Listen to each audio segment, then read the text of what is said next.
I'm sorry? Or 2 guys work. No, they're not going to be here tonight. We talked to Jeff earlier, and he said, go right here. So you're going to plug into our audio, I guess. Yeah, it's a break. Yes, yes. I'm surprised usually one of them. My office job, One of the officials was talking. There he is. I'm here. They're wanting some good music now down here.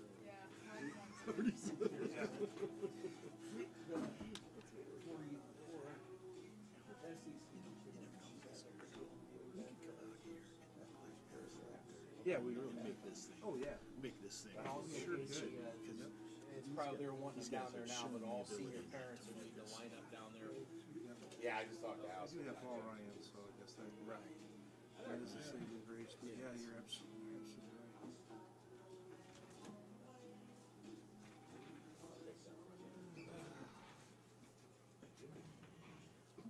High school kids, I love the way they dress for events. It's just amazing. Yeah. I haven't seen any shorts yet, man. No, short sleeves. Yeah. Tougher than I am. There's some here in shorts. Yeah. Yeah. Tougher than I am. About 1 minute away from senior night tonight. Make sure your parents and players and participants are ready to go. We'll get underway in about 30 seconds.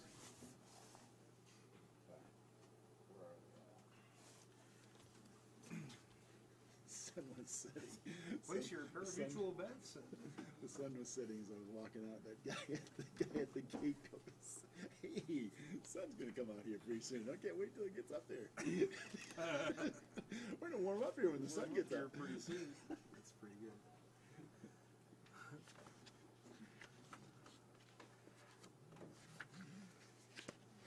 Notes here.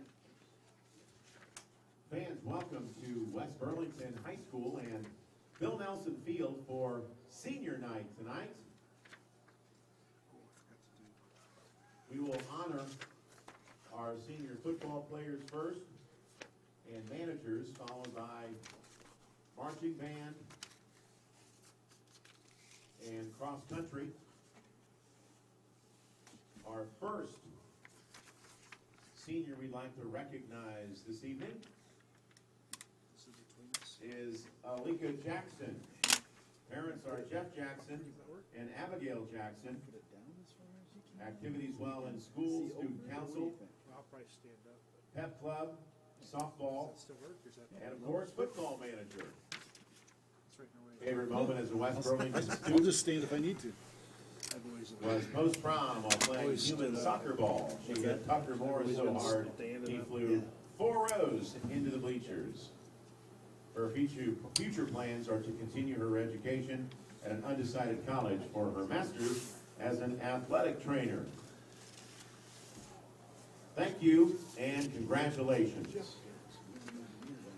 Oh, I move them over? No, you're fine. That's fine. Our first football player, please welcome Tanner Snodgrass You will be able to help and yourself. parents Well, Bruce and Jody Snodgrass. how will they sit in that? Activities while in school include football, basketball, and track. Favorite football moment, playing with all my friends for the last 4 years. Future plans is to head off to college and find success. Congratulations and thank you, Tanner.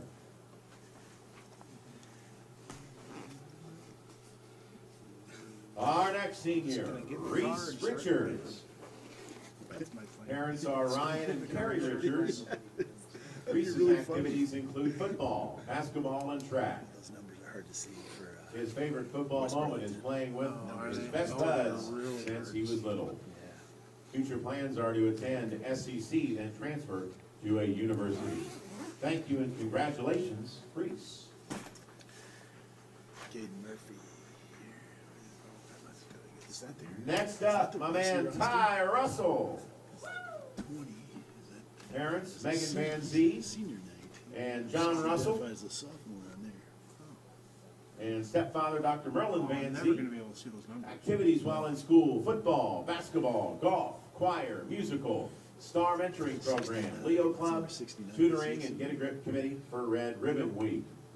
Ty's favorite football moment was winning the homecoming game this year. Ty's future plans include attending Kirkwood Community College to major in communication studies or business administration, and then head to Iowa City and the University of Iowa. I can use this one. That'd make us look even worse than we usually do. Way to go, Ty. 69. Next up, Cole Williams. Parents are Gary T. and Dana Williams. Cole's activities include football, basketball, tennis, and track shooting. I always bring back up.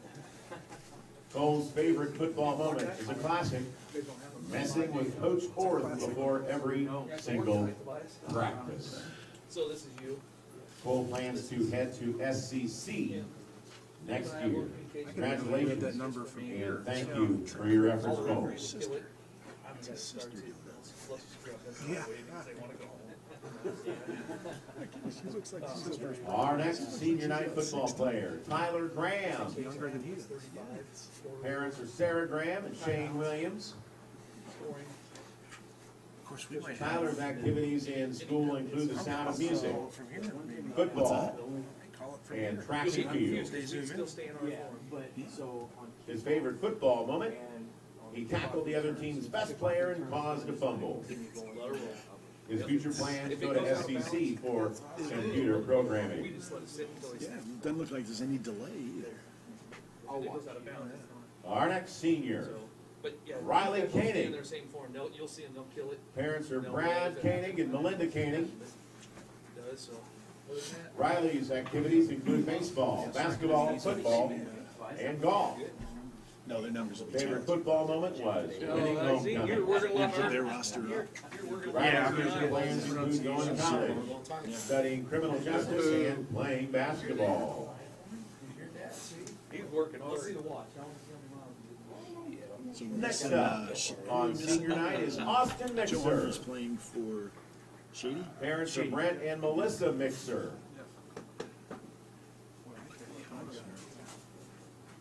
Activities while in school include football, baseball, track, wrestling, marching band, pep band, and jazz band.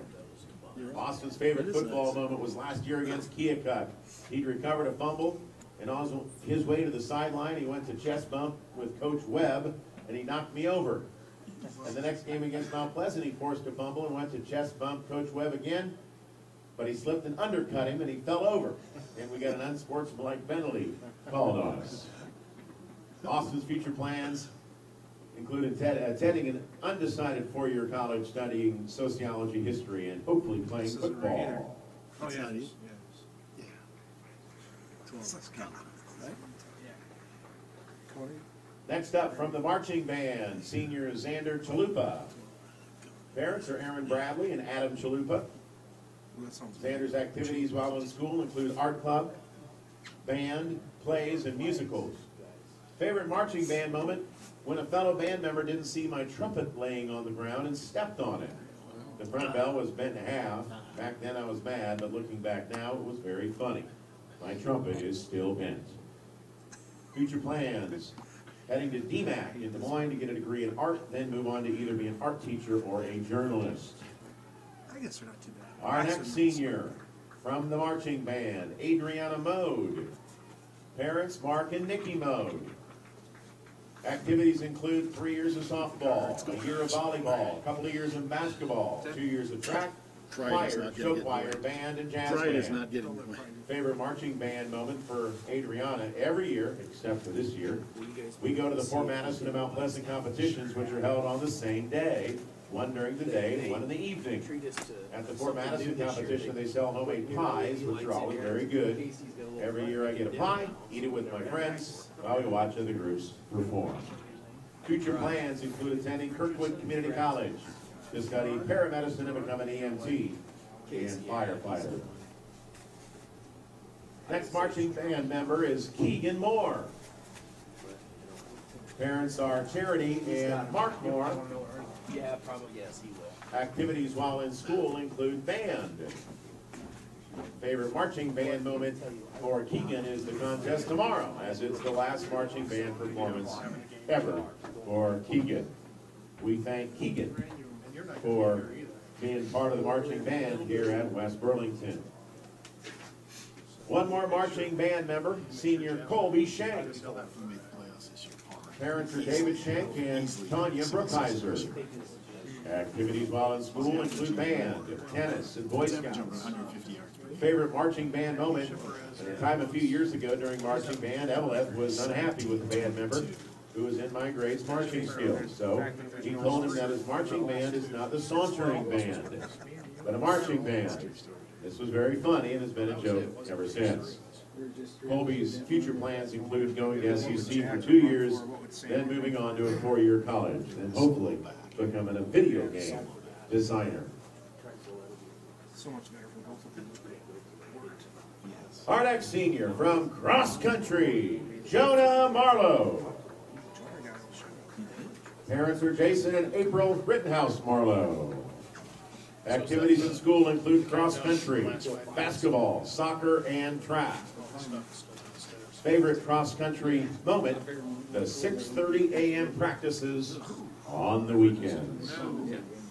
Jonah's future plans include playing basketball at Illinois College. We wish Jonah and all the seniors the best on senior night tonight here at West Burlington High School and Bill Nelson Field. Congratulations. Thank you. And good luck, seniors. Yeah, that's a great PA voice.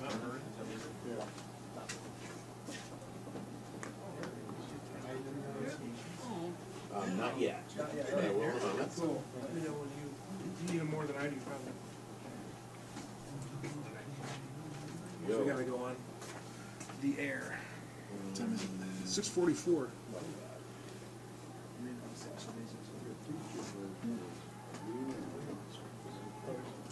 Where's the heat at in here, man?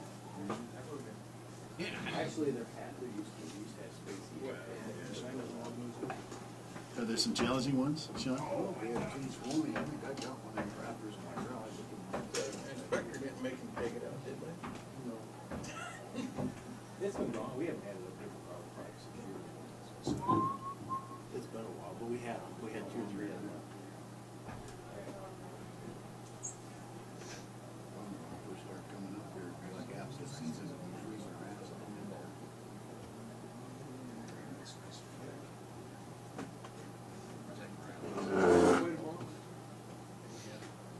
Yeah, we did.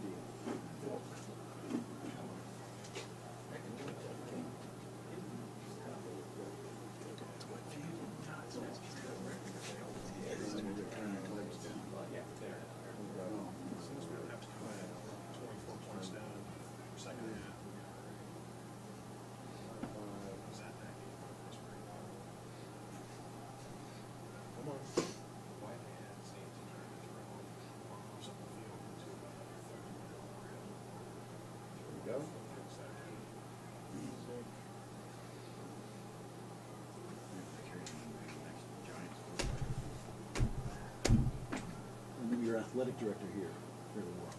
Jeff Housel? Yeah. He was at Co. Oh, sure. Okay, pronunciations. Yeah. He was there with David Rayburn. Yeah, my son played Was that right? football for a year. Uh-huh. Sure. A couple years ago. Yeah. Actually, Pronunciations, were you asking me for pronunciations? Sean was, and I think he's getting them from one of the students upstairs. Okay, probably better than me. Yeah, thanks very much.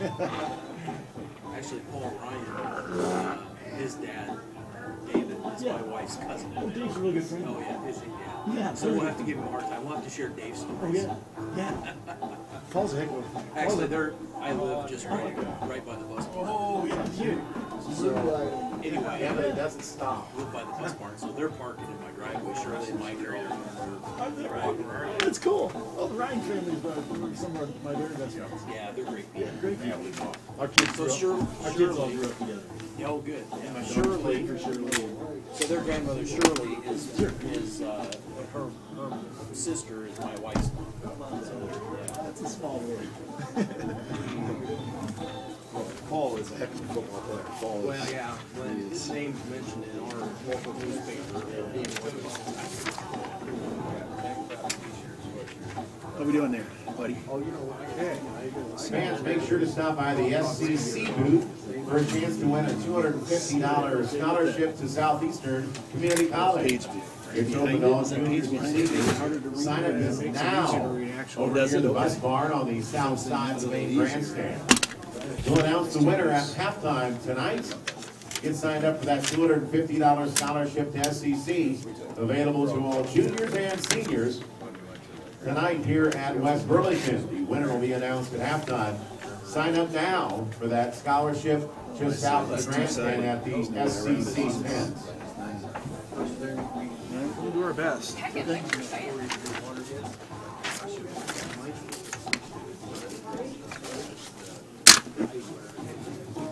Ready? Ready.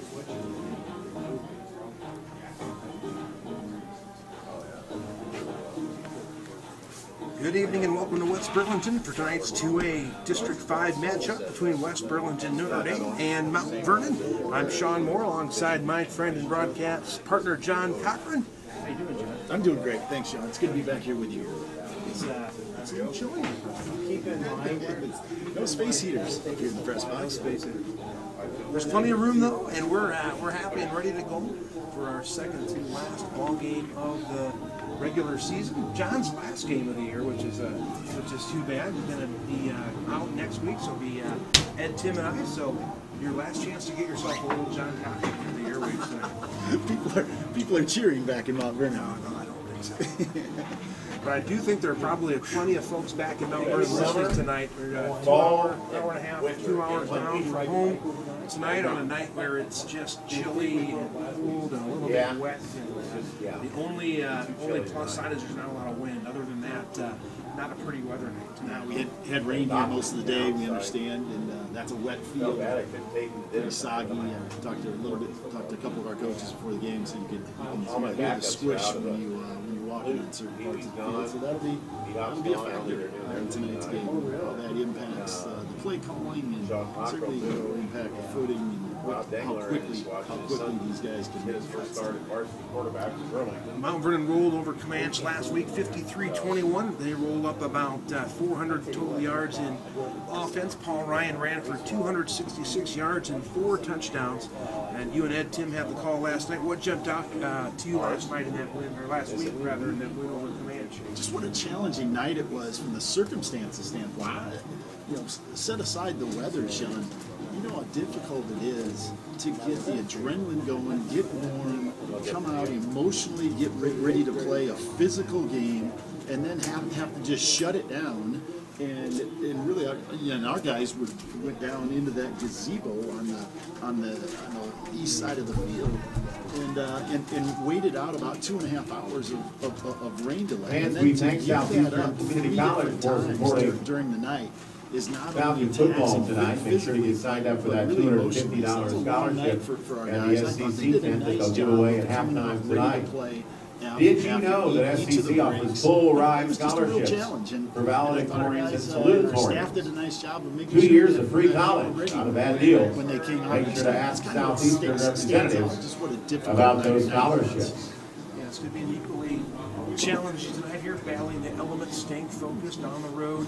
A little bit of a long trip down here to West Burlington. None of these guys have ever been here before, and so it's a new fresh trip, new team in the district in West Burlington, Notre Dame. So presents a new challenge for Mount Vernon tonight. Mount Vernon got to win tonight and hope that West Liberty either loses both of its remaining games or loses to Tipton next week in order to force a 3-way tie in the district standings in order to make the playoffs. And at large bid seems unlikely, but I guess you never know. RPI is an interesting animal. I know that you really talked out in favor, not talked out in favor strongly on the RPI, but It's an interesting new creation. You want me to try to switch? Try see and turn it up a little bit? I don't think they're I plugged think it's in. better than the way it was, Sean. It'll need to be tweaked, and they'll tweak it each year based on whatever the set of circumstances was during the previous year. But, you know, if you're the Mustangs coming into this game and you're a senior, and the staff getting this team ready to play for a game like tonight, you're not realistically thinking about the playoffs. I think that really is a long shot. Tipton would have to pull off just a huge upset win over West Liberty for that to happen. But you start thinking about how many nights as a senior you have left to play this game. And for most of these guys, they got tonight and next Friday night for the rest of their lives to play this game in this type of atmosphere. And you know, you and I have talked at length. I think it's the greatest game on the planet. And you only get, you might only get 18 to 20 times to compete at one level. And you just remind the guys, take advantage of every opportunity you get. Don't let yourself come out here on any night and not be ready to play and ready to give your very best. Because the memories that you're creating, we talk a lot about memories, Sean, because I think we all reflect that, and you just hope that message is getting through. They take advantage of the opportunity, so when old guys like us, they got opportunities and can really feel good about the effort that they gave. Well, can I hook into you? That'd be So easier. we're about just a couple minutes here before the kick, and both teams are going out the field. Yeah, if you know, give it a shot. Probably go into the Fans, did you know that SCC just finished a $27 million building spree? Stop by campus and check out their all-new Health Profession Center, Hall of Sciences in Blackhawk Tower in West Burlington, and the Industrial Technologies Training Center in Keokuk. And thank SCC for supporting introduced West Burlington Notre Dame football. before the game, and those guys are saying the same thing. Let's lay it out there. Let's not look back. And regrets and wish we had. So we're going to get their very best. They're at home. This has been a long trip for our guys. It's a bus ride. There's all sorts of challenges here tonight that can make this a real competitive contest. Now, paper doesn't look like it should be, but we don't play these games on paper because we've done some things. We've experienced some things this year, Sean, that I haven't experienced in 20 years watching high school football. I mean, the West Delaware game, the Tipton game were two of the biggest surprises that I can remember in 20 years of watching the Mustangs. Fans, let's hear it for your absolute West Burlington They've had their struggles Falcons. this year. They come into tonight with a 1-6 record. Lost to Tipton last week, 37-24, so a competitive ball game. They did beat Central Lee 36-31 early in the year for their only victory of the season. Like Tipton, the Falcons are going to be run-oriented. They're going to have run-oriented offense. They've thrown the ball 53 times this year, that's it. And by contrast, Brady Ketchum has thrown the ball 191 times for Mount Vernon. So look for Tanner Snodgrass to get the bulk of the carries tonight. He's got 495 yards on 150 carries, 3 touchdowns on the year. Quarterback Anthony Hoffman will pull it down and run as well. He has 20 more rushes than pass attempts on the year. So look for Greg Levine as well to see some touches tonight. This kind of night where you kind of anticipate both teams emphasizing both the run game. I just turned these up and I'll put the microphones here, so maybe we'll get a little background from you there. Okay. Although usually that benefits the receiver. So you'll always be on. Just in the receiver matchups, because the receiver knows where he's going. That's okay. That's okay. I thought we'd be able to hook it. It's all tied underneath there. I can't pull it from because we have one going to the PA right now, but that's okay. All right, well, I'll try to speak up. Our other guy might be here at halftime, so we might be able to adjust something at halftime. That doesn't span out into say fill the whole screen, doesn't it? What's that? That doesn't. Can that expand out and fill the whole screen? Average per history of Not sure. Wow. Fans at this time, please stand and gentlemen remove cover. Yeah. this we're I'm not sure. I probably shouldn't mess with it. Yeah, don't mess with it. You don't know. Cool. Salute the flag in the southeast corner of Bill Nelson Field for tonight's Star Spangled Banner. just a minute here for the playing of our national anthem.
On the mention, Sean, West Burlington has black on black uniforms. Yeah. They're sharp looking, but they're black on black with dark green numbers. So we're going to be taxed throughout the evening. Identifying numbers. We'll do the very best we can, but it's as opposed to the Mustangs are. Kind of out of shape.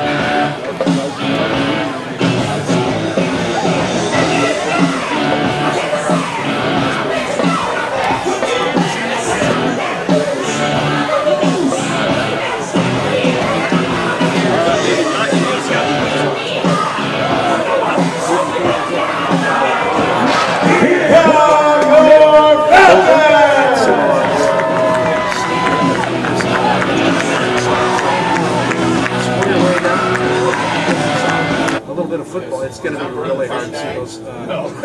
I'll see those numbers on the West Burlington Notre Dame jerseys. Do our best. At this time, we'd like to welcome our visiting team, the Mount Vernon Mustangs. Director here at West Burlington North. Assistant coaches Matt Hattie, Jason Nosek, Dan Ketchum, Staff, Ben Knight, Jackson Brothers, Preston Peterson, Matt Appleton, Brad Meester, and Vance Ellison. And head coach Lance Peterson.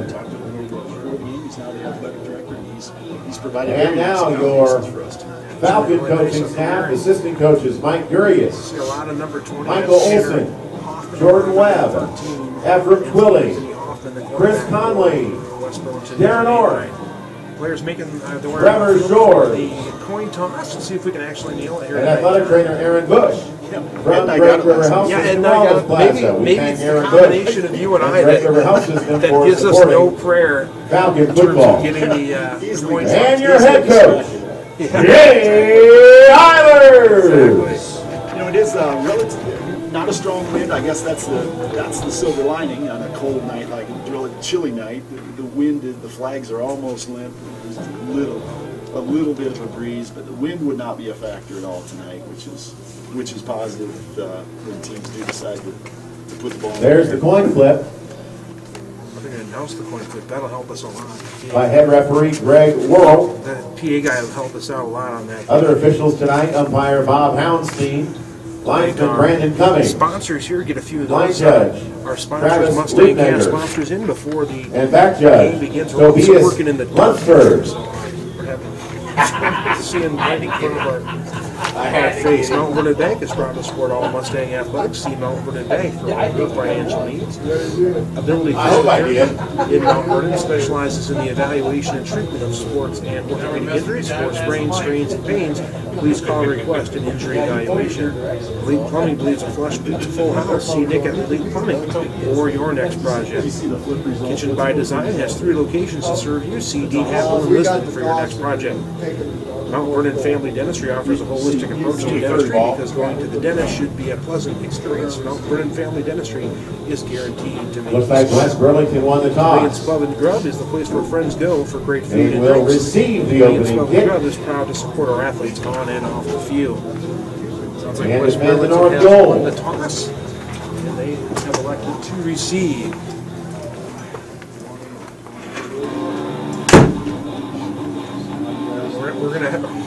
We're gonna see by iPhone. Tanner tonight. Snodgrass and Brady Olson keeps receiving the kick The old for the flashlight out on Falcons. the iPhone, looking at our notes. And now we're in good shape. Now I can see a little bit. Grable sets to tee it up. Looking at this West Burlington team, it's just, they passed the eye test, Sean. I mean, They do. There's some big fellas The down. seniors look like good athletes when they introduced them right out in front of us here before the game started.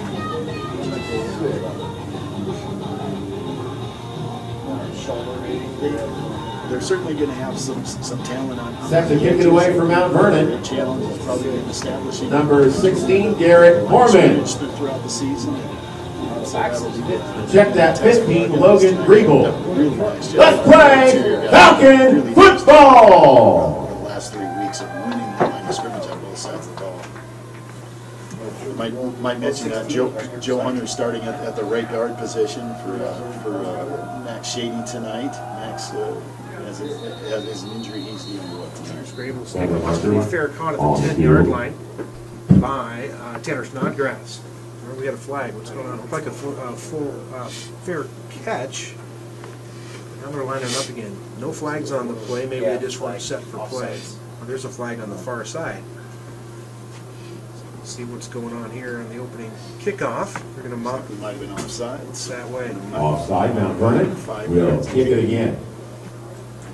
So there's Tanner Snodgrass back deep with, I believe that's Riley County. I cannot make out his number at all. So this is going to be a definite adventure for us. We'll apologize to you ahead of time, but the black on dark green on black number is going to be really tough for us to decipher here. Alfred's got it teed up again. Grable's got it teed up on the 35-yard line. Kick it off again. Mustangs moving from right to left on your radio dial, headed north. And here we go, we are underway once more. Grable pops this one up far side. That's going to be fielded by a nutback at about the 30-yard line. He's going to cut back the other way. Now we're already seeing the effects of that turf. He slips, goes down, no one near him. And the Falcons are going to start on their own 30-yard line. Fields the punt. Got a sense right away it would impact it. Slips down near the 30 where it will be first and 10 Just trying to make a Falcons. real easy cut and went right down my stomach. So probably the middle of the field, Sean, I would guess, is going to be the soupy part of the field. So working the edges might not be a bad idea in my view. Here Snodgrass brings him up under center. Two receivers, one far side, one near side. Here's Snodgrass. He's going to, that is Snodgrass, I believe, on the carry. Tanner Snodgrass, the ball carrier. You just don't see a quarterback under center very often. No, I we think don't. this is the first game all year we've seen a quarterback get under center. Yeah.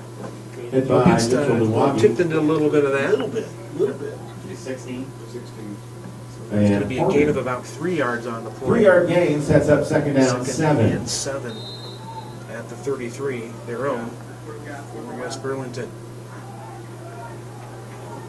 There's Hoffman under center. In motion is Teron Connor. They're going to give it to him around the far side. He's going to get very little. He's going to be stopped at about the 35-yard line. Snodgrass off left tackle falls forward for a short gain. Number 5, Paul Ryan. Never good. I'm surprised we haven't done more of that. Garrett Mitchell Holman came up with Milwaukee. a really nice hit there on his free safety On the position. stop for Mustangs in their Mustang. standard kind of 4-2. Third down, 6. 4 down From the linebacker, 34-yard two line. linebackers. Paul Ryan plays kind of an outside linebacker, strong safety type player with Blake Booth doing a similar thing periodically on the opposite side. 3rd and 6 at the 34. Here's Hoffman rolling out to the near side. He's going to dump it off, and it's incomplete. And a late flag. He dumped it off here for Brady Olson. And I guess they're going to get booth for pass interference. Yeah, it was a little dump pass out in the flat, and I think Blake was probably trying to stop himself and make sure he didn't do that. And he just ran right through his backside as the ball was on its way. And he didn't have to do that, and I'm not sure he intended to do that. I think he kind of had momentum going forward. Pass interference on Mount Vernon. Couldn't put on the brakes. So West Dubuque gets the benefit of a pass interference penalty here, and they'll move it forward 15, and it'll be set them up right at midfield. 15-yard penalty accepted by West Burlington. First down, West Burlington at midfield. We're at first and 10 on the 49-yard line for the Falcons. They're moving the ball here early. A benefit of penalty. Here's Hoffman under center. There goes Olson in motion. Nice.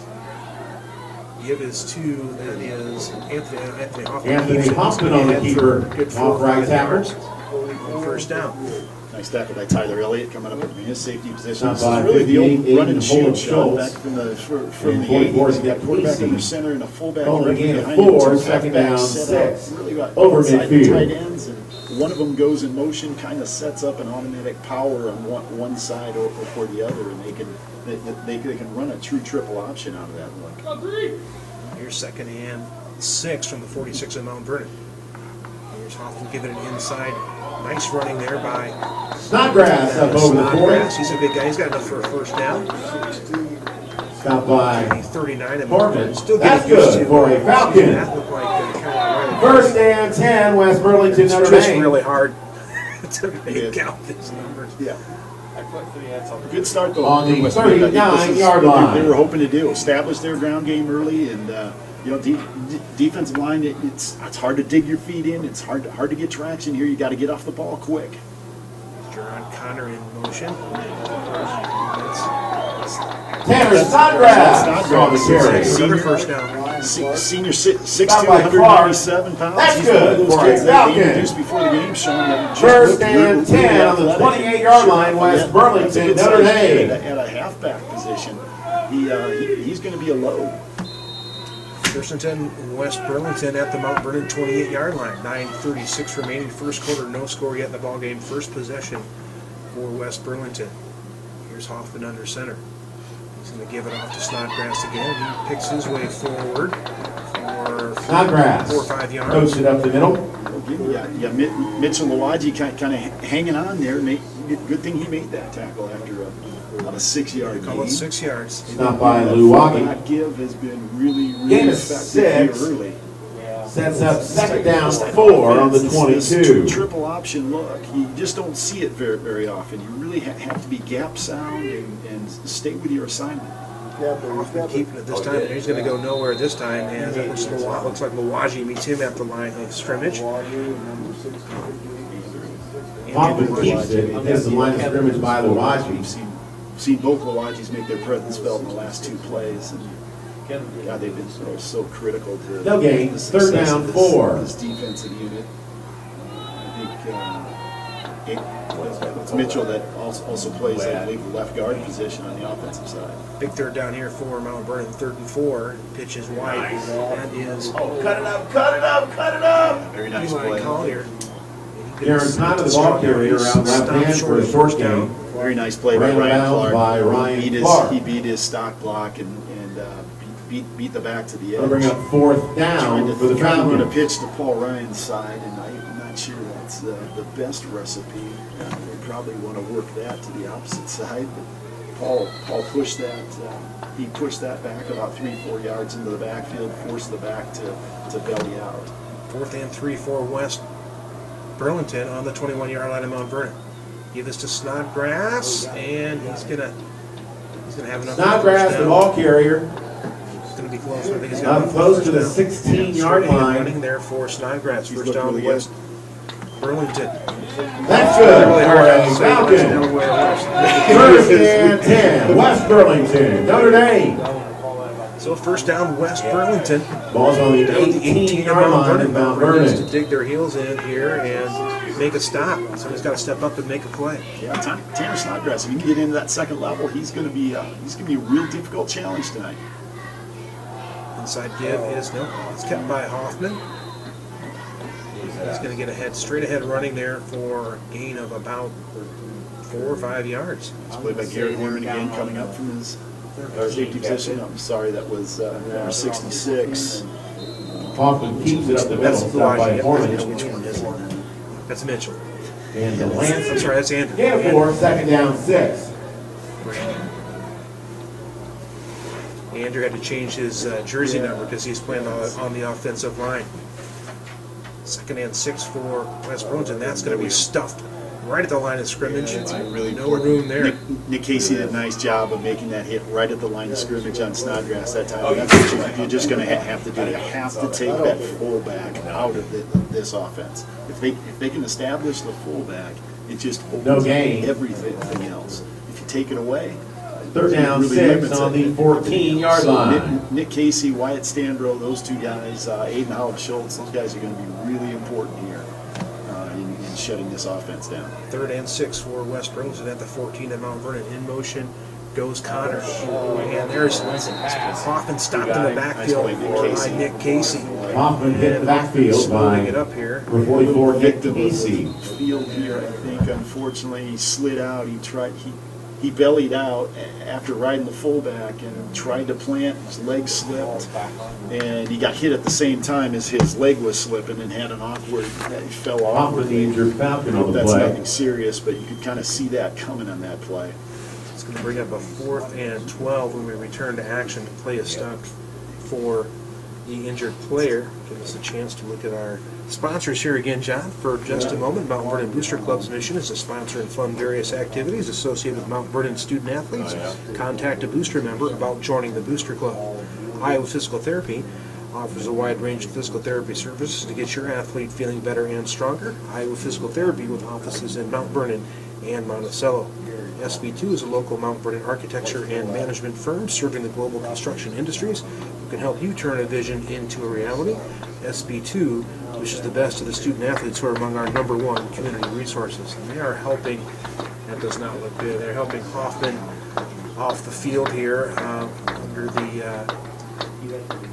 he's not walking off on his own power is what I'm trying to say, so hopefully he'll be okay, but that certainly looks like something that's going to at least knock him out of the game here for a few plays at the very least. Hopefully he'll be okay. It's really disappointing, I'm guessing, with the type of season. Loss of 6 on the quarterback sack sets up 4th down and 12 for West Burlington, Notre Dame. They're just top skill position guys to go down. Let's see who's going to come in here at quarterback. It is 4th down, 4th and 11. Surprised if we saw Snodgrass at the quarterback position here. Who's quarterbacking? Snodgrass, I assume. Yeah, it is. And Snodgrass now kind in of center sense for the those things. You Falcons. want to get the ball in the hands of your best offensive player, and that's what they've done now. Snodgrass is going to keep it. He's going to be stuffed in the Snodgrass back. Nice play there by Nick Casey. Nick Casey made 3 consecutive plays on that series. All of them in the backfield. The first one right at the line of scrimmage, and then the next 2 3 yards deep in the backfield. So he's beating his guy, getting 10 Mustangs on the 24. Hit Snodgrass there before he could carry out an option at all. 1st and 10 for Mount Vernon at their own 24. 6:23 remaining here, first quarter. So Mount Vernon withstands the first drive from West Burlington, and they take over here on their own 24. Here's catching in the pistol formation. 3 receivers far side, 1 receiver here to the near side. Ryan coming across on a fly sweep to start the game. Big hole. Big hole. He's going to be out over the 30-yard line. Paul Ryan, the ball carrier. Let's see where they mark him here. Mixer on the tackle for the Falcons. It's going to be a gain of about, let's see, they still haven't put the ball close to a first down. Gain of about 9. Call it 2nd and 1 at the 34. Gain of 9, ball's on the 34, 2nd Nice down and block short. out here by Dietrich Mount Vernon. Bonacek on that on the edge. Same formation, 3 receivers top side. Here comes Ryan in motion to the near side. They're going to give it inside to Garrett Horman. Nice move to avoid the initial tackler. And he won't get much, but he will get a first down. So it'll be first down, Mount Vernon just over the 35, call it the 36-yard line. First down, Mount Vernon. Norman The Voltaire. remaining first quarter, they're going to hurry up and get right A back on vote the of ball again. 35, good for a Mustang first down. First and 10, Mount Vernon only 36. The green helmets with the falcon wings. I like those helmets. Yeah, those are from pretty Western. sharp. Those are sharp. Two receivers to the far side to the near side. Here comes Baker on the jet sweep, and he's got a lot of room on the far side. And there's a flag downfield. It's a gain of about 9, but that's probably going to come back. Baker on the carry for Mount Vernon with penalty markers on the field. Not sure I saw it. I saw a Austin pretty good Pitzer stop on the block out tackle. there in the edge by Aiden Nosek. And just not sure who that was. Preliminary signal Holding on holding. Mount Vernon. I thought Mount Aiden Nosek Vernon. did a really nice job out on the defensive back.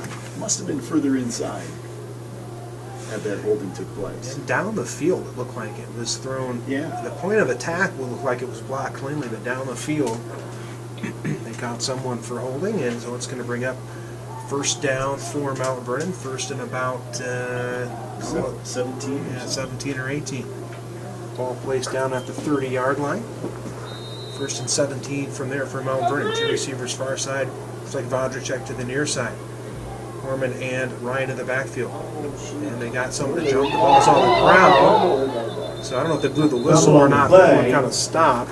There's a flag on the play. It'll be Recovered offsides by on West Burlington. The question was whether or the not Mustang the whistle Penalty got marker blown, because on the turf. catcher wasn't expecting the snap. It ended up on the ground, but I think the play was dead.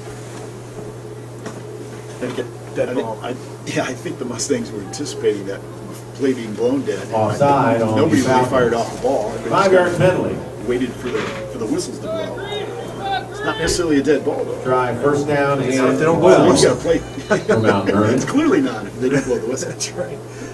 First and 12 for Mount Vernon. Here's a pitch out to right on the near side. Defender slipped down. He's going to have a ball across the 40, 35, 40, 50, excuse me, and out of bounds about the 46-yard line of West Burlington. Nice run there from Paul. The safety on this side fell Paul down, and I Ryan, ball thought carrier. Paul might be by him before he can even get back up again. Stopped by Footing is Reese treacherous. Richards. It's a really nice option. 59 Kind of tonight. a pitch option. Good for Mount Vernon first down. Ball's on the road Falcon 46-yard line. He just flipped it out with his left hand to Paul, and there was a lot of room in the left hand corner. First down Mount Vernon at the West Burlington 46. Here's a play stoppage. I don't see it. We got a Timeout, timeout. West Burlington, Timeout, West Notre Dame. Burlington. So this has been kind of a nutty beginning And to we'd like this to game. thank The Southeastern turf is- Community College for is, sponsoring tonig's slick, game. Very difficult. Did you know a quarter of all people with West associate's Burlington goes degrees down on a earn nice more money drive than down people with inside the bachelor's Mount Vernon degrees? 20. Nurses, Burlington respiratory therapists, withstand that charge. industrial maintenance That- technicians, and we're more. having a And hard pull time down as seeing much as anything here. 60 grand just a few years out of Flashlights college. working. It's true. We can't Find out really more make at out the West SCC Burlington booth. jerseys very well. So Tonight. I'm having a hard time adapting here as well. Yeah, you got the hard part. You actually, you have to identify everybody. Coach Jay Eilers, he must have, a really smart timeout, I think. If you see something right now in this first drive, and an adjustment that you need to make, communicate it right away. I think that's really wise. Don't wait till you're down two scores to get your guys together and effectively communicate the adjustment you want made. Do it right in the middle of this drive. And he's obviously saw something there. It's an early timeout. He saw something defensively that. After the timeout, it's first and 10 Mustangs on the 46-yard line. First and 10 Mount Vernon at the West Burlington 46. Give this to Paul Ryan right up the middle. He's going to Ryan, the ball carrier, met by a 4 or flock 5 of yards on first Falcons. down. Nice pickup. Straight ahead running there for Paul Ryan. Just So over there. the line of scrimmage. You tell if they're trying So to a tape gain up. of 2 will bring up second tape down up and Hoffman 8. here on the table. Now they got ice on him, so it doesn't look like Hoffman will be coming back into the game He was tonight. not putting any weight on that No, at all. not at all. When he came off the field. Second and 8 for Mount Vernon. Didn't pick up quite as much yards as I thought he was going to get for Ryan. Right up the middle, big hole. And he's up near the 35-yard line of West Burlington. I think that's enough for a first down. Really Ryan close. carries the ball. They're a bit Up short. close to the Third and 35, stopped by Mixer. very short. I think that's And about Richards. the first down shot. They're all kind of looking at it. They're going to measure. Sure looks like a first down from here. I'm definitely not the guy in the best position to tell. Gain of 7.5. They got a couple linebackers just following Paul. Up close to the line of gain. Wherever he goes, it's probably not a. It's probably a wise move. The thing about Paul Ryan, I was thinking about it today, coming down here, Sean. Forget about what you see on paper. And forget about his numbers. Just watch him play. He had the ability. You know, for 20 years I've been watching Mount Vernon play, and there's just a handful of guys that immediately stick out as playing with so much tenacity and toughness and energy on every snap. They just don't take a snap off. I mean, and obviously those guys are on the field at this level. By the nose of the entire football. game. First You'll just down, never Mustangs. see Paul Ryan take a snap off. First and 10 Mount Vernon on the 36-yard line. And it's really a privilege and a pleasure to watch. And you often you don't appreciate it until they're gone, and you don't get a chance to see them play anymore. So I'm really glad we have this opportunity these last 2 weeks. First down, Mount Vernon at the 36 of West Burlington. Catch him in the gun. He's going to give it off to Orman this time. He's going to bounce it outside, breaking tackles. He's ahead for a couple of yards, all on his own. Orman for Mount Vernon. Hit at the line of scrimmage by Williams. A nice hard run by Garrett there. Got hit right at the line of scrimmage. Gained the yard. On the mixer in there as well. Second down, 8. Second and 9 for Mount Vernon at the 34, they're going to call it. Here's Ryan on a nice pitch to the near side. Nice block by Vondracek. And hit Ryan's loose on the near sideline. He's going to be corralled out of bounds down around Ryan around left end. 15-yard line. You know the type of guys that really have an advantage on the field. Bruce Perez. That's good for Mount Vernon's first down. Great body lean and balance. I mean, there was a corner right there on the edge, one-on-one with Paul, and he just stuck his foot a little First bit. and 10 Mount Vernon on the 16-yard line. The corner slipped right down, and Paul ran right by. That balance is such an underrated factor. First and 10 for Mount Vernon at the 16. Here's Paul Ryan running straight ahead. He's going to plunge forward. Paul Ryan up the middle. 3-4 yards. Falls forward for a couple of yards. 3:55 remaining here. First period, no score between West Like Burlington and Williams Notre and a couple Dame and linebackers Mount on Vernon. the Mount Vernon, tackle. though, driving Gain of 4 sets up second West down, Burlington 6. territory. Pickup of 4 for Paul Ryan. 2nd and 6 at the 12. Mustangs yet to throw a pass. Here's Paul Ryan. He's going to walk into the end zone. Bowls his way into the end zone. Touchdown. Paul Ryan in for the touchdown. Mustangs on the board first here. Just a simple give off left tackle and big hole. Paul Ryan bowled his way into the end zone from there. So Mount Vernon, you're right, John. 16 yards on the scoring run. They feel that they can control the line of scrimmage tonight and move the ball on the ground. We've watched Lance Peterson coach just about every game he has since he arrived here in Mount Vernon. And these are the kind of nights where he will just run the ball 30, 40 consecutive plays. We've seen him do it before. And again, we've talked about his reputation is this slinging all over the place. But there's nights where he'll tell you what he's doing. It's sloppy. And here's Tyler Elliott's 10th extra point is Kick by good. Tyler Elliott, that's good. 7-0 Mount Vernon with 3:33 remaining. First period. Back to some of our sponsors here, including the Richardson Hanson Host Insurance Agencies. Still got time to stop by the SEC booth to get signed up for that $250 Mount Vernon and the surrounding communities. SEC. Best of luck It's to open to all Vernon. juniors and Sergeant seniors. Portman Accounting Sign up offers now to IRS sound of the main state tax relief grandstand. We'll services. announce the winner When personal or at the business half. taxes can be stressful. Let Mark Sargent give you a free consultation on what Sargent and Portman can do for you. Lynn Woodley Construction handles all of your home repairs, including windows, doors, kitchens, baths, and can provide you a free estimate. Best of luck from Lynn. Gary's Foods in Mount Vernon, proud to sponsor this broadcast. They've been supporting the efforts of Mount Vernon students for years and are happy to do so. Mount Vernon Ace Hardware is the area's leading hardware store since 1986. Quality, selection, and service. They've got it all at Ace Hardware in Mount Vernon. Bridge Community Bank, an employee-owned bank serving your banking needs in 3 locations, Solon, Mount Vernon, and Mechanicsville, member FDIC. Kelly Concrete guarantees their estimates will be the best value, quality, and quantity of any competitors. Years of experience are what makes Kelly Concrete the best in the business. U.S. Cellular is the national carrier with the highest call quality and network satisfaction, bringing you 4G service, located on Novak Road in Lisbon. So Logan Graham will tease it up here for the second time. Number First 15, period for Logan Mount Graham Vernon. set to kick it away from Mount Vernon. Getting set to kick it away. West Burlington. Looks like they're going to Snodgrass play and the rest of the Olsen game to here receive without their for West starting Burlington, quarterback. Notre Dame. A lot more weight going on the shoulders of Tanner Snodgrass.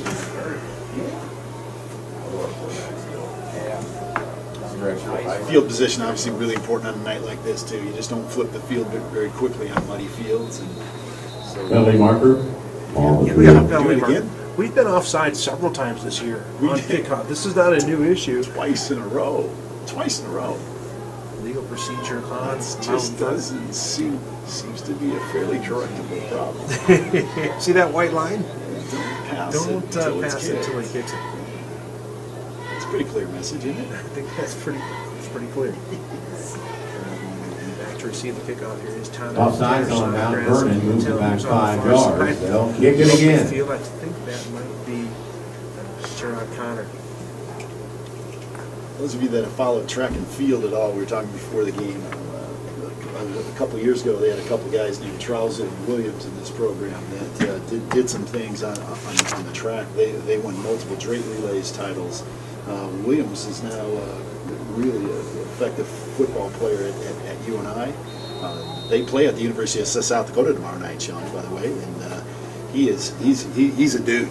He's got a chance to play on Sundays, and Trousel's running track at UNI. So they've had some really quality athletes come through this program in the last 5 years. South Dakota's got a couple of quality athletes. Former running backs. Here's a nice return from Snodgrass. He's loose up the near sideline, and he's going to be up here to 45. Tanner Snodgrass on the kick return.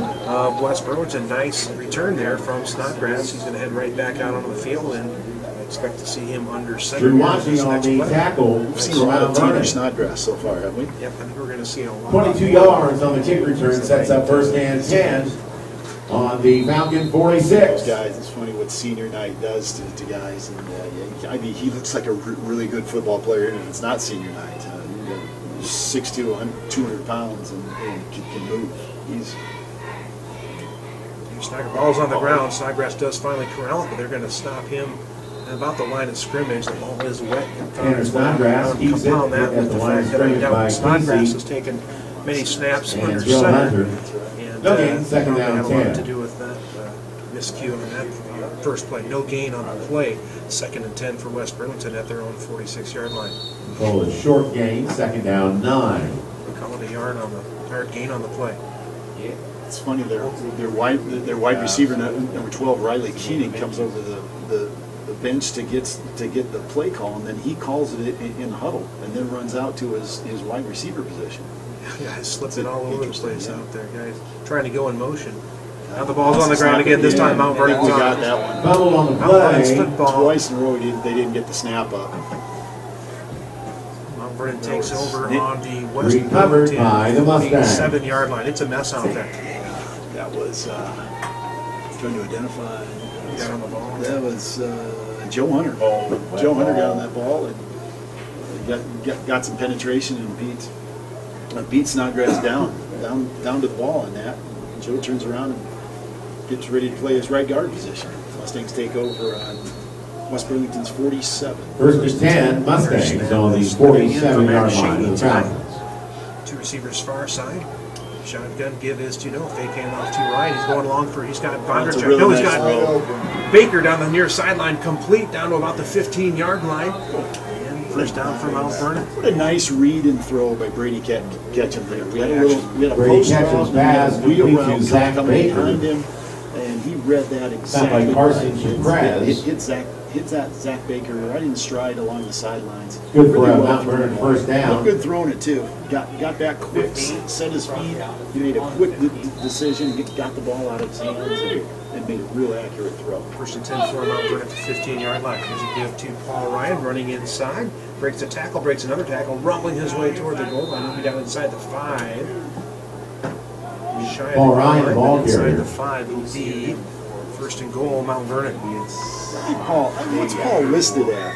He's listed at 185 pounds, and he's all of that. Yeah, he is.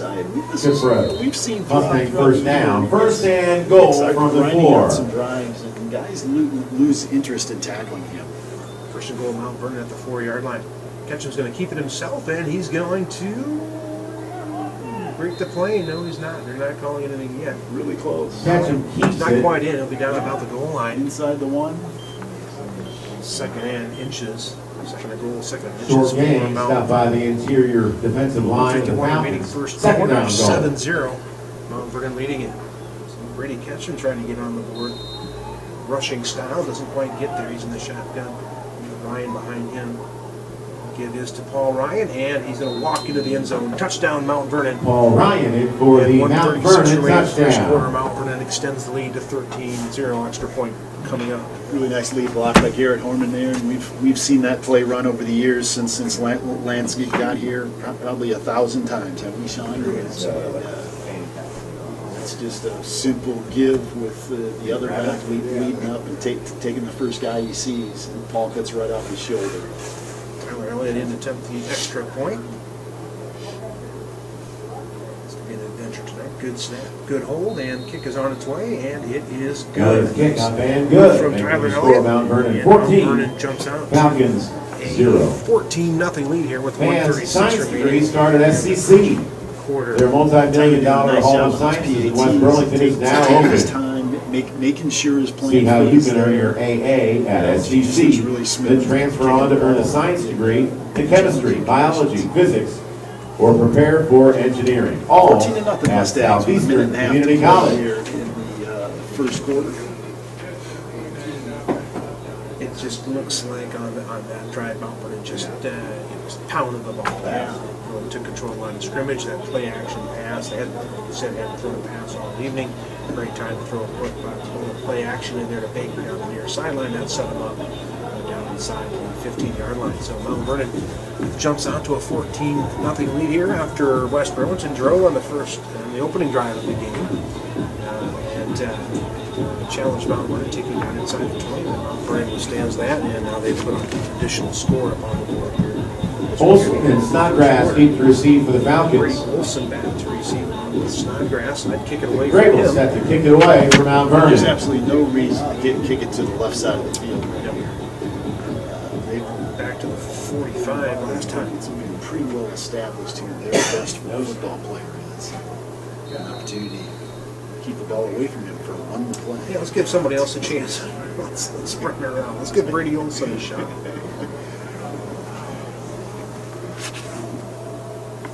Kick on the front. Grable. It's going to go down to Snodgrass at the 20. He brings it upfield. He's got a little bit of room, a little bit of a hook there, not call. Far side, and he's tackled there.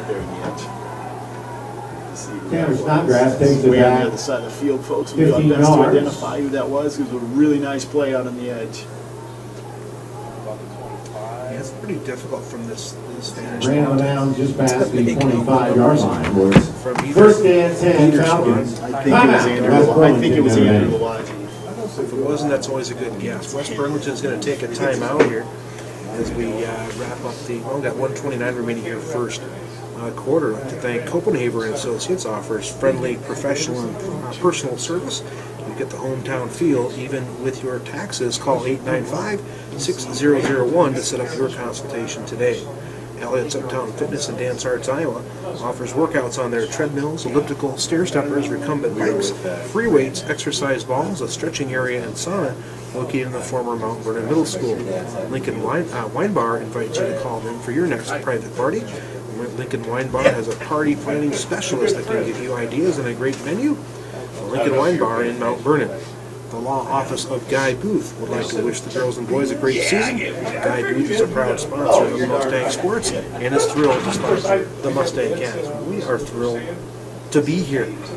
I always have fun watching football with you, Sean. I have a great time. This is just, it's Friday night. It's Friday night. The lights are on. The field's a little wet. We got mud on the Timeout, first and 10. Yeah, just a great for the thing. 26-yard line. Really good stuff. Good stuff. Turning back to action here, 129 remaining. 14-0 Mount Vernon leads it. Ball sits at the 26-yard line of West Burlington. Snodgrass under center. Quarterback over here now with ice on it. Snodgrass is good, but it just takes a playing ground. comes the give middle. Can't tell who what ball carry that might be Olsen on the carry for. Looks like no gain on the play. Yeah, I just cannot see the numbers from here. Kind of relying on the PA announcing. Maybe dial us in once in a while on who the ball carrier. It might have been Olsen on the ball carry, and they gain of about 7 inches. Second down and 9.5. Just under a minute now to go in the first quarter, 2nd and 10. 25-yard line. Snodgrass going to hand it off. This time, he's going to keep it. He's going to get stuffed behind the line of scrimmage by Paul Ryan and others. No gain there on the play. In fact, he's going to lose some yardage. Snodgrass keep it. Yeah, I don't. We've started to really lose the line of scrimmage now. And boy, this run and shoot offense is really tough to run if you're not. If you Loss haven't of 3 on established that play. not controlling the line of scrimmage. You're trying Casey to and Hunter Mustangs in on the if that right is tackle. getting 3rd down, up, 13 it becomes a from the challenge. 23-yard line for the Falcons. And I don't think Tanner keeping the ball, Tanner Snodgrass keeping the ball is really going to fool anybody. Right now. I think we've identified him as their biggest threat. And he's going to get a lot of attention. They're not going to get the play off here before the That's the end of your first quarter. first quarter. 14-0 Mount Vernon. With End the of the score, first Mount quarter, it's going to Vernon be 14. West Burlington football. And 3rd the and Falcons, 13 coming up at their own 23 when we return to Fans, we'd action like here. to thank Jimmy The John for first being quarter. the press box and field volunteers tonight and every night all season long. So yeah, we're going to kind of have to depend on through Jimmy John's. Thank you for our supporting friend down there doing Falcon PA football. to identify. I mean, it is literally impossible to tell if they're down near either goal line to identify the West Burlington players. So we'll continue to do our best. Hey, send us a line tonight at the Mustangcast at Yahoo or at Yahoo.com. The Mustangcast at Yahoo.com. Love to hear from you if we can see the screen. Yeah, his uniforms are sharp though. I like them. I can see why the players like them. Black on black with green numbers. Those are really cool. We were watching through a high definition camera. Makes sense. That'd be fantastic. You are the play-by-play guy on a cold, wet, rainy night in southern Iowa. It's not my preferred uniform of choice for the evening. I don't feel so bad. The PA guy who's probably been doing this for years. He played the NFL out there. Exactly, by body type. He's not identifying the numbers. That's true. Well, you got. I see. We've got Brady Olsen out there. I think he's playing the tailback position at this point with Snodgrass under center. 3rd and 13 on about the 23-yard line for the Falcons. Here's Snodgrass back to pass. He's going to pull it and run. He's really athletic. He's going to slip a couple tackles. Still on his feet about the 30-yard line where he's finally dragged down. He's really athletic. Keeps it up to the 30-yard line. Guys missed there. And, finally a nice tackle. Ryan Clark came up and Stopped by Paul Ryan. came all the way in from his right corner position to make the first hit. Paul Ryan Number finished things up 66, for whose him. name we do not have on the roster. He ran for 20 yards, but he ran for 7 yards. Punting time here for the Falcons. Considering that Snodgrass is not the punter, that's one of the few things that looks like he doesn't do here. That's a nice punt. Going to be fair caught by Tyler Elliott. Inside the 45-yard line. Good field position for Mount Vernon. Tyler made that fair From the catch. 43-yard line, like this, where and it's we'll not. be Ball is first wet, and not- 10 Mustangs. Just those, those are really underrated plays, and plays that can turn a game like this around, and shift momentum, and give a team a new opportunity and a lift. Brady Olsen, punter for West Burlington. A nice kick there. Mount Vernon takes over good field position. Here with 11-12 remaining in the first half, they lead at 14-0. 2 receivers near side for Mount Vernon, 2 to the far side. Here comes Blake Booth in motion to the far side. Catch him back to throw this time. Lots of time. He's going to drop it off to Booth on the far side. He's going to make a move, and he's going to have a first down and more. 40. He's down about the 40-yard line, driven out of bounds on the far side there. Like a bit of an awkward tackle, but he's back on his feet. Nice little run there for Booth. Two things happened really good on that play, Sean. First, a really smart check down by Brady. He stepped back three. He looked through his progression down the field. 40-yard he checked line off for his to first and 10 down. 1-on-1 out on the edge, and Blake made that first guy miss and turned it into a 15-yard gain. Here's the shovel pass inside to Paul Ryan, 35 across the 30, and he's going to run someone over there. He just ran a defensive back that looks like Jared Connor over down inside the 30-yard line to be another first down for Mount Vernon. Nice run there for Paulie Ryan. That's not a lot of fun. That's not what Also Jared's on the hoping tackle. to do here in this ball game is have to take Paul Ryan on after a 20-yard head start down in the third level of the field. Gain of about 12. That's a first and 10 difficult from the task. 29. And really nice inside shovel. Nice design there. Good job by the right side of the line. Biel and Hayden Schultz over there. Back to pass is Ketchum. His ball's incomplete, intended for Nosek. Ketchum's pass ball's incomplete. Second and 10 Second down, for Mount 10. Vernon at the West Burlington 29-yard line. I'm sorry, that's Noah Guillaume, and who's on the right side? Keenan Kamerling's over there at center, and Yeah, we went to the other that side. is Joe Hunter at right guard. Joe's playing right guard tonight That's for Max right. Sheedy. Max Sheedy. It's very Second and 10 for Mount Vernon. Two receivers to the near side. Vondercheck to the far side. Paul Ryan next to Ketchum and the gun. Ketchum's going to keep it himself after faking handoff to Ryan. He's going to have 3-4 yards. Ketchum, the ball carrier. Third down coming Off up here right for tackle. Mount Vernon. Stopped by Snodgrass. 7 or 8. Really good read. Keep. I don't know if he was reading that, if that's a true read, but if it was a really good one. Yeah, more than keying on Paul Ryan. And Drew Pull the ball out. Perez. There's nobody there on the right side there. Gain of 6 brings up third down and more than I 4. thought there. He got at least 7 yards. Third and Turnover. third and 4 at the 23-yard line. Ketchum back to pass. Far side going to the end zone for Baker's got it. Touchdown. Was that Diedrich? Was that Or is Vondercheck? that Vondercheck? I think that's Vondercheck. That is Vondercheck. Yeah. Nice play. Really Good. Nice adjustment throw, on the ball. Yeah. Nice throw, Brady. Put it up To high. Put it up Vondercheck. high. That's in the good corner, for a and, Diedrich Mustang nice play on the touchdown. ball. The corner kind of. Yeah. He probably had 3-4 inches on that corner. Yeah. Just put it right over his outstretched hands, and Diedrich made a nice play in the back of the end zone. Really nice adjustment on the ball. 9:55 remaining here, second period. Mount Vernon lining up for their third extra point attempt of the game. Snap is good, hold is good, and the kick is no good. Didn't quite hit that solid. And John and I are kind of bending our knees. Is it gonna get over the crossbar? And no, not quite.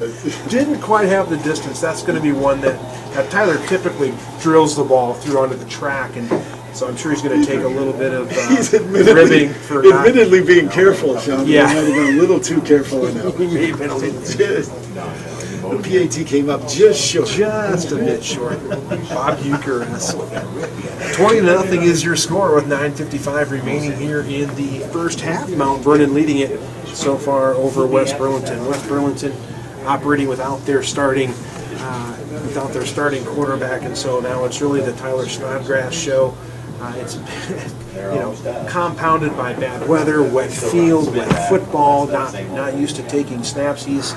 They've had three missed exchanges already on the evening. One has resulted in a turnover. That was really unfortunate for West Burlington. You got a night like this where you're just trying to establish some things, and all of a sudden your quarterback goes down in the second series. You put your best athlete behind center. As you mentioned, he may not have taken a snap since August, if then. So they don't complete two consecutive snaps and turn the ball over. So it just hasn't materialized in any way that West Burlington would have hoped here early on. And Mount Vernon just doing what they do, kind of pounding Paul Ryan and mix in some play action passes. things are rolling here a little bit for these guys now. Here's Granville kicking it off. That's going to be taken by Snodgrass again on the bounce at about the 20-yard line, coming near side. Makes a little bit of move, got a little bit of space. He's up near the 30, call it the Snodgrass takes the kick back, 16 yards. 27-yard line. Up close That's to the where West 30-yard line. Burlington will take Hunter over on the first and tackle 10 for with 9:48 Mount remaining here Vernon. in the First and second 10, period. Falcons. Nice tackle by Joe Hunter there. Really nice tackle. Yeah, the field is Done some really, really good started things for it. seeing the field getting a little Yeah. chopped up now. Yeah. Let's see down on this end. We've been down on this end to our right. Most of the first half here. There's just not much footing. It's Starting to mud. get soupy.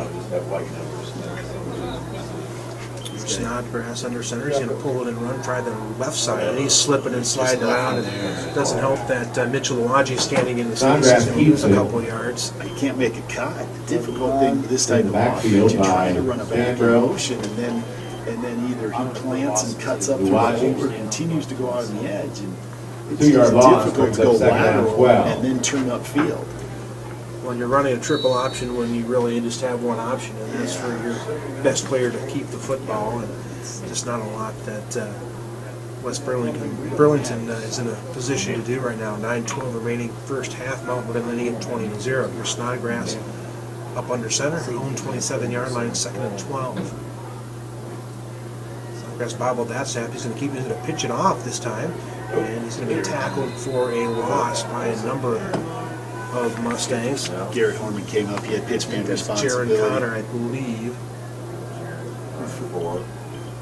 I think Garrett made the first hit coming up from his safety position. Did I miss that, Sean? It's either Dawson, Gatch, or their ball Jaron carrier. Connor. Sorry. Yeah. It's like Yeah, 84 Garrett Dawson, came up. He had Gatch, pitch and man on Perry. that option Lost to three, the third weak down, side. Just made a 15. really nice play as soon as he caught the pitch. 3rd and 15 for West Burlington at their own 24-yard line. There's Snodgrass under center. He's going to keep it. Shocker there, and he's up near the original line of scrimmage, but no more. It's going to be Snodgrass, the ball time carrier. again for West Burlington. It's just really hard. Gain of about 4. All you really have to do is key on Yep. him, and he can't really get the wheels turning on this turf, and just real tough for West Burlington right now. That's a 4th down, 10. Olsen back punt. Elliott needs to receive for the Mustangs. On Tanner Snodgrass right now. And when you can't, you're right, when you can't get into space, you got a field like this, it makes it really tough. Brady Olsen back to punt right into the middle. The high short kick landed right in the middle of a group of Mount Vernon guys that had their backs to the ball. It missed all of them. It missed I was everybody. thinking the same thing. This is going off one of the backs of their legs. Olsen's punt down And at it went the the one direction it 50-yard possibly line. could have. First and 10, Mount Vernon It from just kind of got midfield. sucked into the ground. It didn't really go anywhere. On a hard surface, that's probably bouncing all over the place. As it is, Mount Vernon takes over at midfield. First and 10, 7:39 remaining here in the first half. 2 receivers to the near side. That's Booth and Nosak. Here comes Baker to the near side in motion. Pitches to far side to Paul Ryan. He's on the run. He's up across the 40. First down, Mount Vernon. Gain of 10 or 11 on that play. Paul Ryan, the ball carrier, down close to a Mustang first down.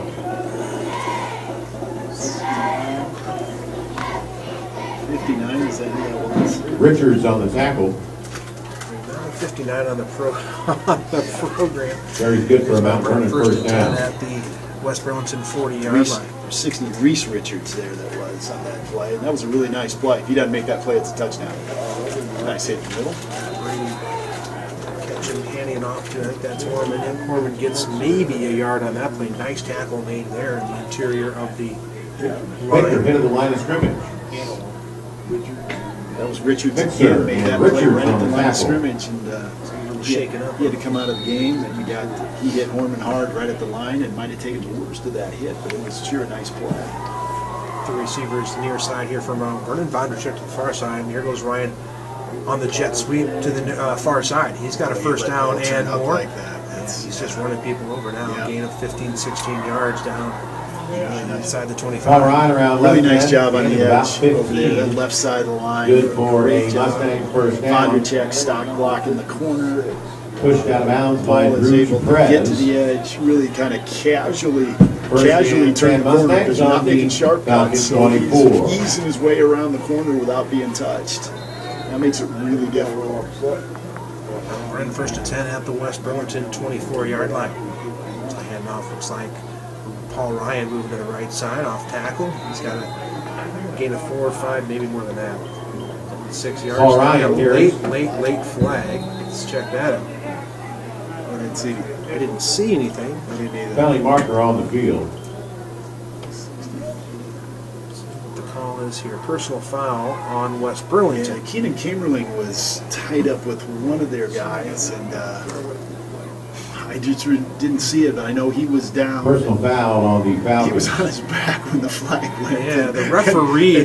He went down. Kamerling went down late, so my sense is he was helped down to the ground there after the whistle. Referee White Hat made the call. He's set up behind the offensive backfield, and he must have seen something from a distance. I just saw it out of the corner of my eye, but it was pretty clear what had happened. First and goal from the 9. For Mount Vernon at the 9-yard line of West Burlington. 6:28 here in the half. Here's Paul Ryan on the jet sweep. He's going to cut it up, and he's going to make his way. Oh yeah, near the goal line. I guess that's Ryan on left Nice tackle. tackle made there about the Pulled down 2-yard short line, of but the looks goal like we're line. going to have a hold on this one. Penalty marker on the You can field. tell that even Ryan didn't have his typical acceleration. Oh, there's no on that. burst out there at all. I mean, you can't. You try to make a quick move at all, even when you're going straight ahead. Any type of quick movement, you're just going to lose your footing. There's no footing. That is going to be a holding call. Going to take it back to about the 25. Holding on Mount It's a Vernon. big penalty on Mount Vernon. It's going to be 10-yard penalty. first. First and goal from the 24-yard line.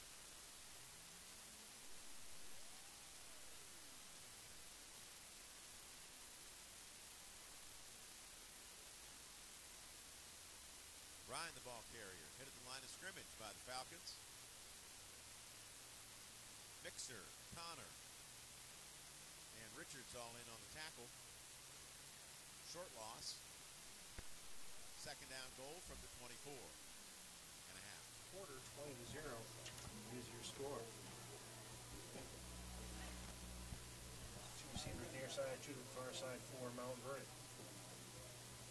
Paul Ryan in the backfield with Brady Kitchen. Kitchen's going to give out for Ryan. Flea flicker back. Let's see who's open down the far side. And that's going to drop incomplete.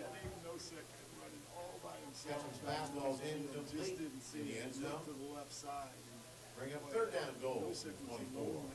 running down the seam there. Trouble with that is they were all standing in the end zone by the time the ball even let go, and you just didn't have enough room to run that type of play on that. That's a ball Brady's got to get rid of right away, Sean. I mean, by the time you hand it off, ball takes 2 steps, turns, and flips it back to you. You got to be ready to sling it. Third goal now for Mount Vernon on the 24. This is going to be a draw to Paul Ryan. Why not? Tries the near side. Nice tackle made there. Nice tackle. And guess who? That's going to be Snodgrass. Nice play there made by Tanner Snodgrass. Ryan, the ball carrier. Gotta keep up and call him Colby Snodgrass. Advised Snodgrass. No gain. Brings up 4th and goal from the 24. May be related to that. We might see a long field goal attempt here from, this will be a 41-yard field goal try from This would be impressive. Tyler Elliott. In these conditions, you bet it would. It'd be impressive if he could just hold his plant foot.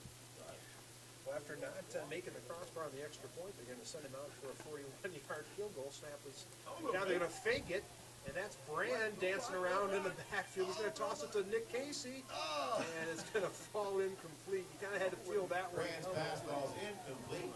And not like that, trying a 41-yard field goal. Didn't look awfully Shouldn't simple. fool anybody. They were pretty well. They were pretty prepared for that. You didn't exactly get behind it. Look down the field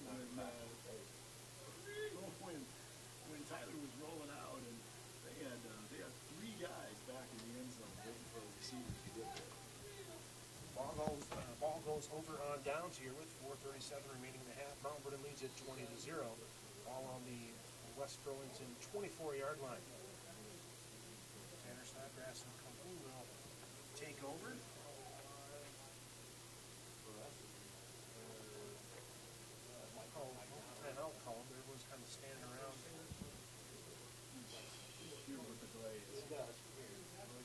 officials timeout. We're going to time out West Burlington. Timeout, West Burlington, Notre Dame. Okay. Chance to run quickly through our sponsors again, John, including Mount Vernon Bank, Ability Physical Therapy, Wade Plumbing, Kitchen by Design, Mount Vernon Family Dentistry, Williams Pub and Grub, Mount Vernon Booster Club, Iowa Physical Therapy, SBT, Hanson Boats Insurance Agency, Sergeant at Portland Accounting, Lynn Woodley Construction, Gary's Foods, Mount Vernon Ace Hardware, Bridge Community Bank, Kelly Concrete, U.S. Cellular, Copenhagen and Associates, Elliott Uptown Fitness and Dance Arts Iowa, Lincoln Wine Bar, and the Law Office of Guy Booth. Thank you, Mount Vernon Kansas, Mount Vernon Mustang Camp, sponsors. We're out of our second year of football season, John. It's been a lot of fun once again. Got at least one more ball game. Yeah, we'll close next weekend with the Wise and SAT coming Mount Vernon for senior night over at Cornell. Boy, there's a group of seniors here, Sean, that will really deserve support. These guys are putting just a ton of time and effort, not just for this football program, but wrestling, basketball, baseball, track. They're engaged in everything. These 6 or 7, I'm not sure how many seniors we have, but that core group, they've done a lot for this program during their time here. And please come out and support them next Friday night. Here's Snodgrass on the keeper, and he's going to be swarmed under right at the line of scrimmage. May have lost a half yard or so.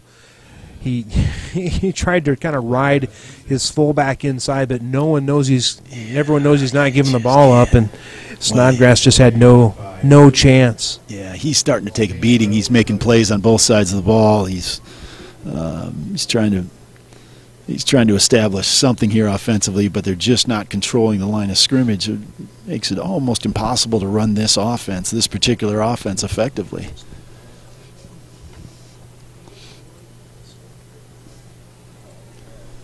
And again, stuffed for no gain. Yeah, gave to the fullback there and got hit immediately right after the give. And, gosh, it's hard to see numbers. I think that was Wyatt Stanbro and Nick Casey both in the backfield. And I tell you, Nick Casey, Joe Hunter, and Wyatt Stanbro had spent a lot of time in that backfield so far here in this first half. I'm trying to talk the West Burlington guys up here in the booth. They have a nice screen up here where they're doing video. I'm trying to bring it full screen, and maybe I can call it on the video monitor. Maybe not. Well, if we just keep saying Snodgrass's name, he's back to pass this time. He's got under some pressure, and he's going to be sacked. Yeah, good thing, too. He had a lot of room there on the left side, and he got wrapped up just as he was leaving the pocket. That was by Nolan Brand.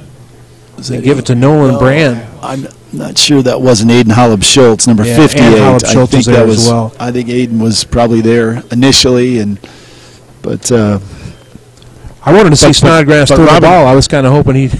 But Robin Brand, if you're home listening, doggone it, that was Nolan Brand. That was Nolan Brand all over it.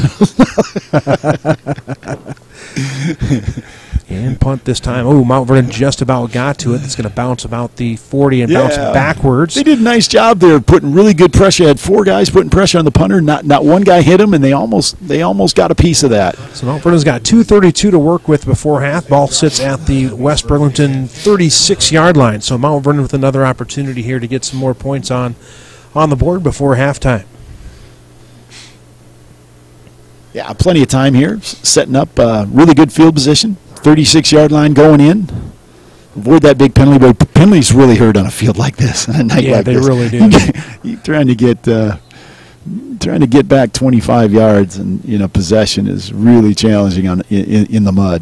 Here's catch him in the shotgun. He's going to pitch it out to Horman near side. He's got some blocking. Yeah, they got that edge turn. That was a nice job out there. Down to the 25. Good hard run. Put his good hard run, Garrett Horman. Somebody over. Got just a face full of turf. He did. Zach Baker had a great stock block out there. Joe Hunter pulled around the corner, had that edge completely turned. Gain of 9 on the play. 2nd and 1 at the 27. 2:07 remaining here first half. Garrett came up. I didn't recognize his helmet. It was just full of turf. Yeah, Brady Ketchum's the only guy out there that you can even read the numbers on his jersey. He's got to now. fix that. Yeah, here's Baker in motion, and he's going to get it fixed right now because he is sacked. Yeah, I'm not now sure he's what all we're dirty. doing there. That was a corner blitz, looked like by Jaron Connor got him for a loss of about 7 yards. Yeah. Nice play by Jaron Connor. Yeah. It came from his outside linebacker position, I think, Sean. And we just didn't pick him up at all on the left side. Timeout, Mount Vernon. Had a single back set and rode the fake to the right side of the offense, and he came off the left end. And by the time he rode the fake, he was hitting Brady.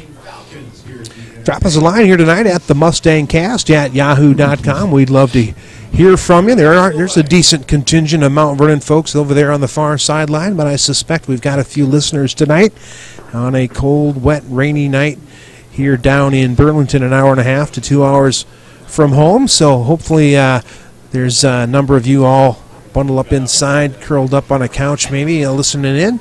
And out of the elements here, but there's a pretty decent contingent of Mustang fans over there. Yeah.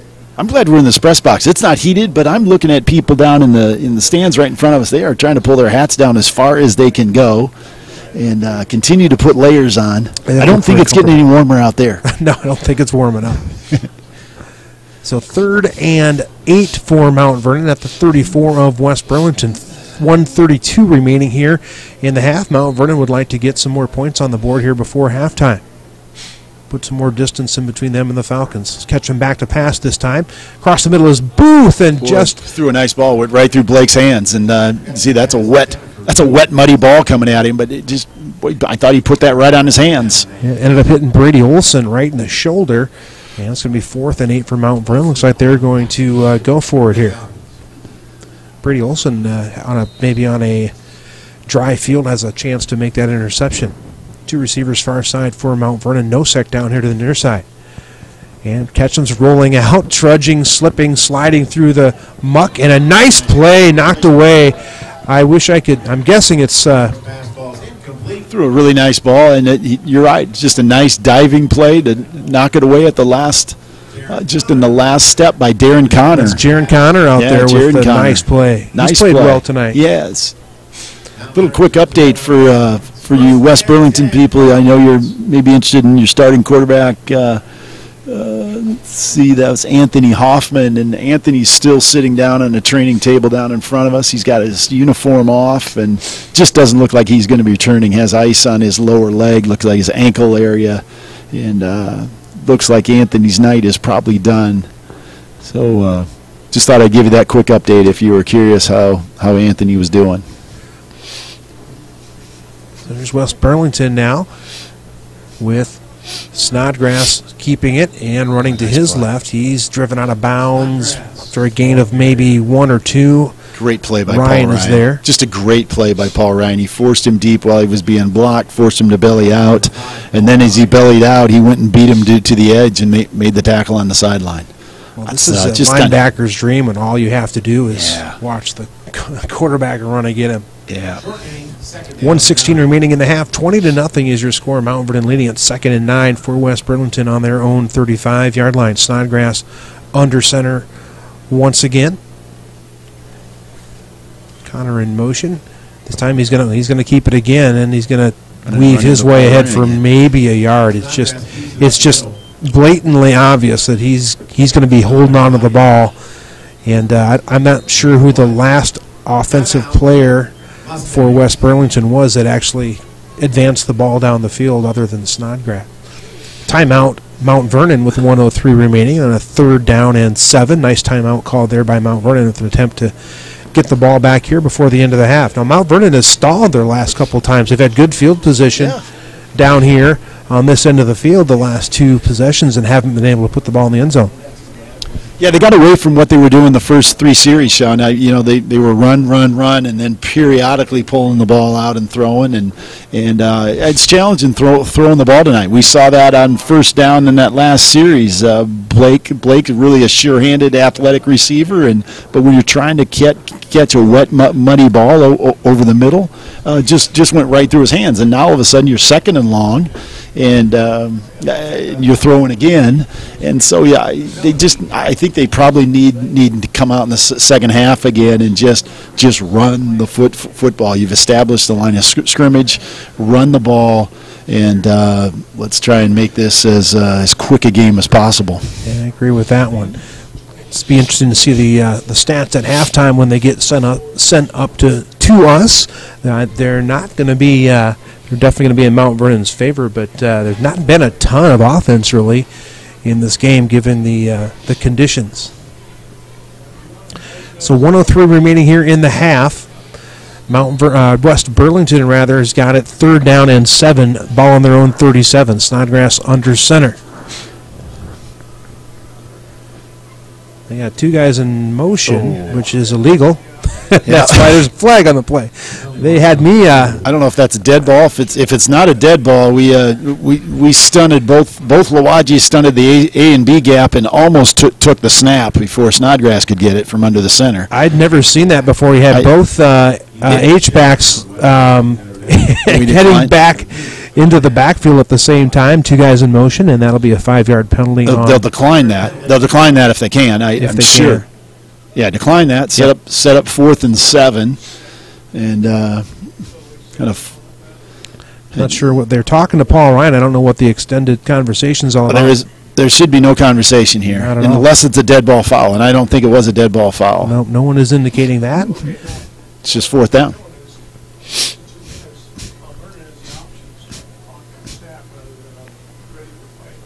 So legal motion on West Burlington. That penalty will be declined. 4th and 7 coming up for West Burlington on their own 37-yard line.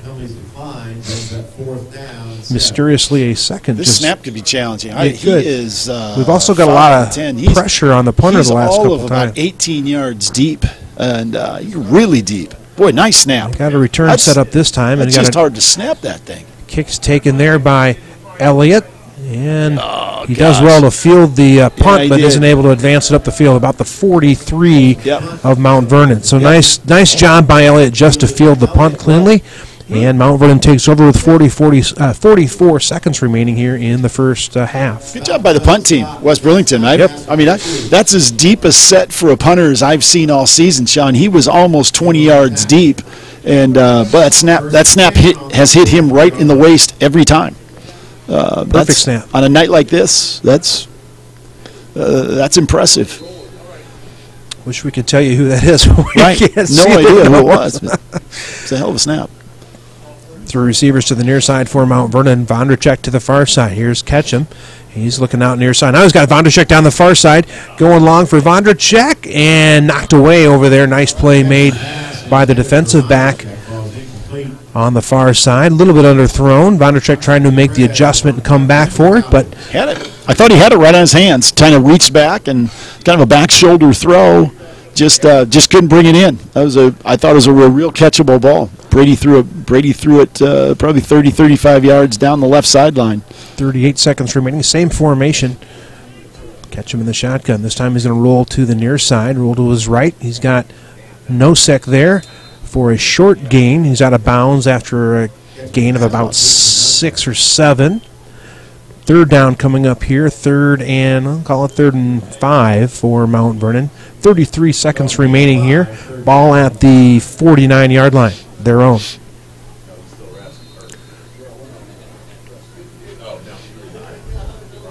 Two receivers on the far side now. Blake Booth down here to the near side. He's got a prevent defense. He's got 4 deep here for West Burlington. They're just not going to let anything behind them. There's a screen pass out of Paul Ryan. He drops the ball. How can you drop a pass? No, I'm kidding. He's slipping and sliding around. The ball's a little behind him. It's a greased pig. Yeah, it was a pretty tough. When it's a tough catch on a screen, it's what kind of conditions you're talking about.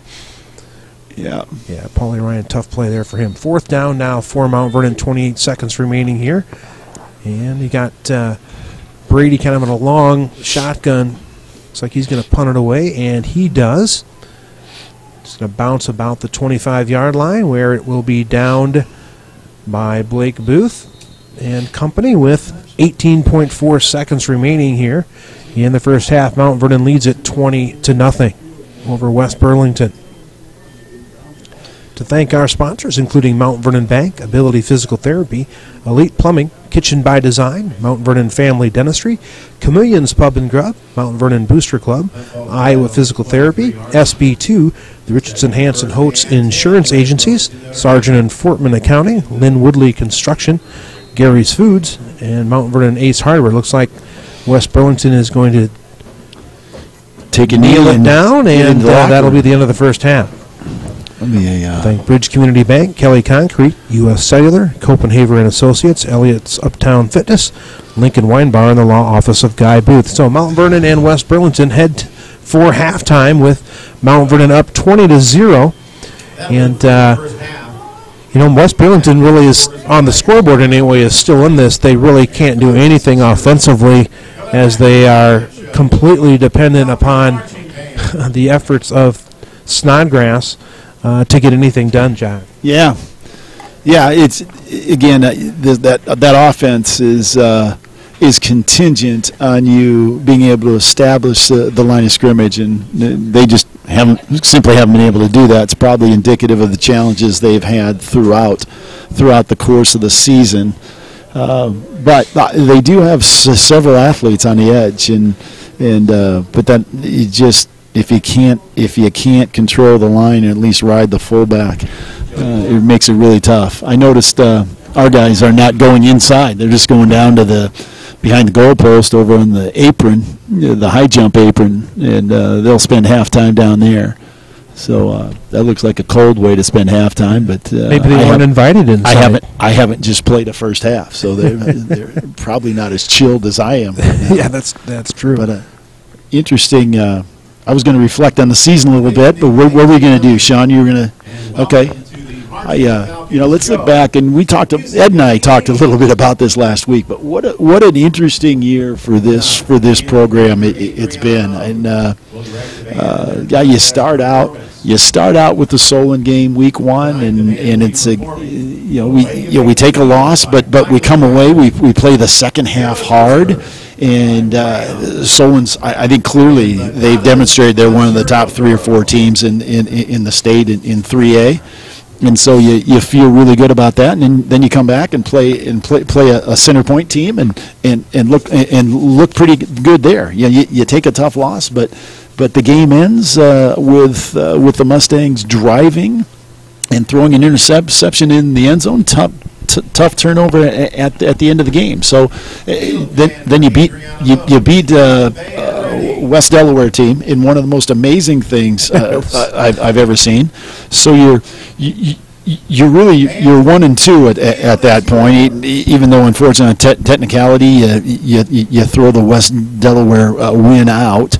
And then you beat a co-good team, so you're sitting there. You feel like you're 2-2. You're feeling good going into district play, and then you just really have in my view, and I thought the West Liberty game, our kids should have been looking at that night as the biggest game on their schedule, without question. And I know our coaching staff was, because I'm talking to them, and they're looking at it and said, that's the big game. That's going to determine whether or not we win the district. And you kind of knew that. It's played out that way. And I really thought we just came out flat. For whatever reason, I just thought, I thought this group of kids were just lack some energy, lack some urgency.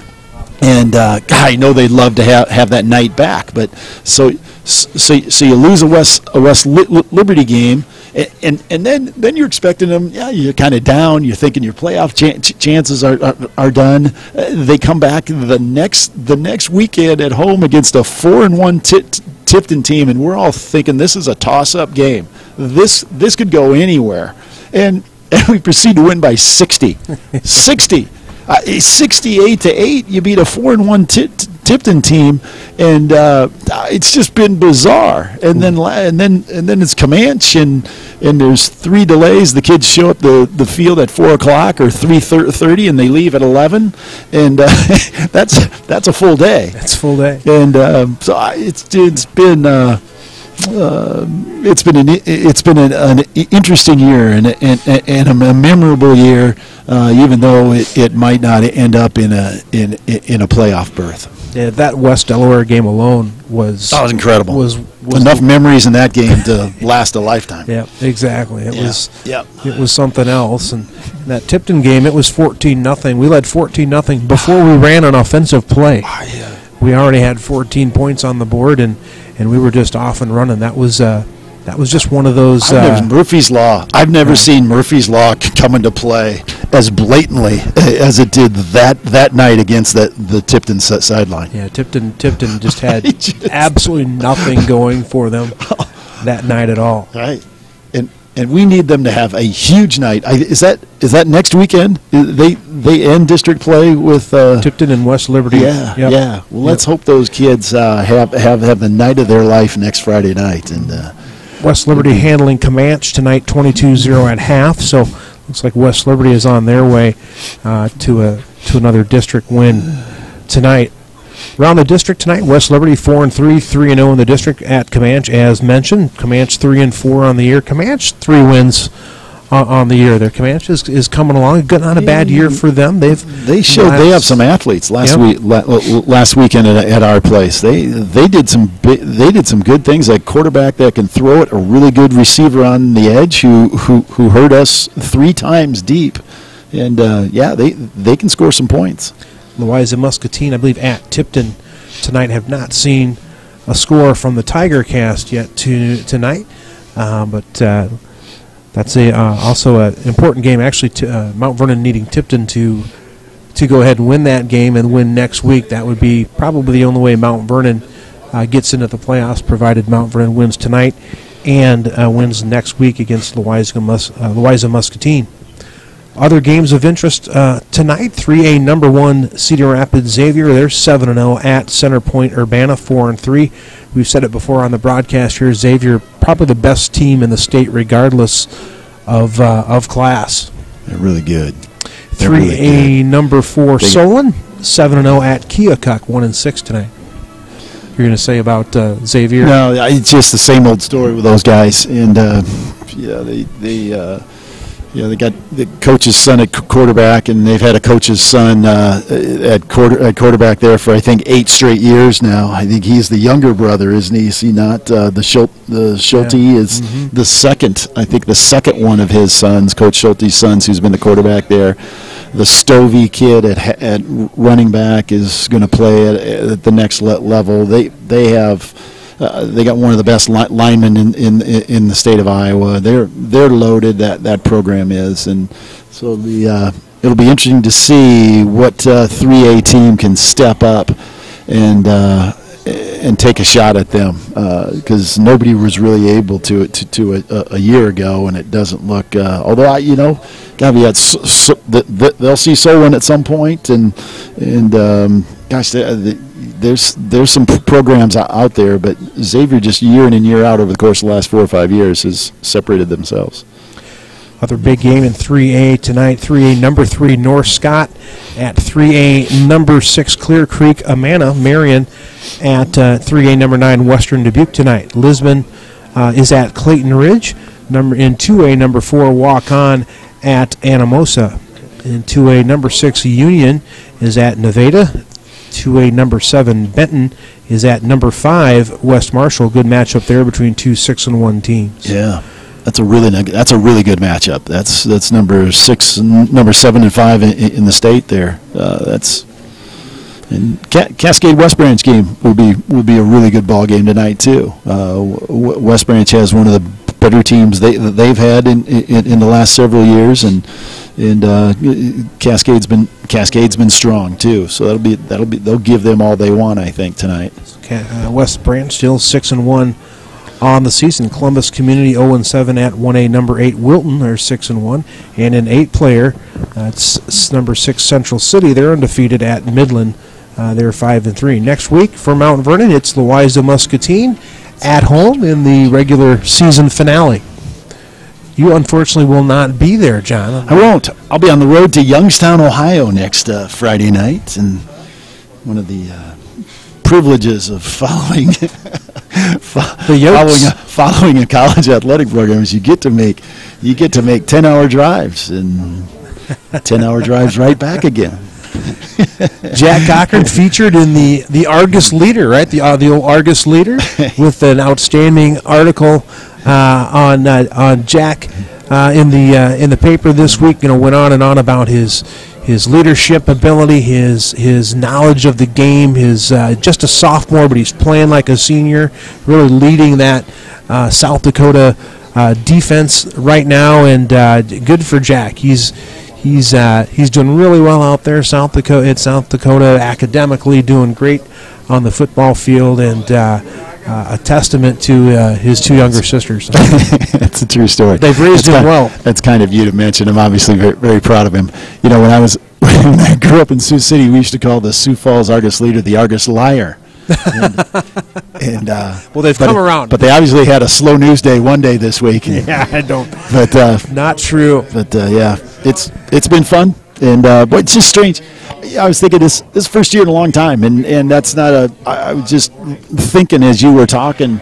When's the last time we were going into the last game of a football season and not trying to figure out where we might go in the playoffs and who we might be paired with, and it's just another bizarre part of this year, a year that could, our record coming in tonight is what? What's our record coming in tonight? 4-4. 3-4, and that could easily be 5-2, 6-1. And you just don't know. But gosh, these kids, I know everybody in the high school loves this group of kids on both sides. There's the girls programs and the quality of the young people that are in the programs right now at Mount Vernon High School are as high as they've ever been. They're just well-rounded, kind, nice kids, and there's no chemistry issues in these programs. They genuinely like each other. I was talking to Maggie Willems the last couple weeks, and how she feels about this group, and she just said their volleyball team, and she's enjoying this as much as she ever has because of the quality of kids and how well they get along, and gosh, that's a credit to the community and a credit to the families and the structure and the mentors and the role models that the boys and girls when they're growing up have, both as educators and parents and friends. So you can be really proud to be a part of this Mount Vernon community and representing the young people in their various activities, whether it's athletics, a thriving fine arts program. We see it here on Friday night, Sean. We've talked about the quality of the band and how good they are and how good they look, and that's a direct reflection of the leadership that they have now. There's just a lot of really good things going on in the Mount Vernon community. Tipton leading 20-16 over Louisa Muscatine at the half. So we need that score to continue as it is to keep Mount Vernon hopes alive for a three-way tie atop the district as the teams start warming up here to get loosened up for the second half in about 5 minutes. We will be there. So next week we will be at home with Louisa Muscatine, another new team to the district.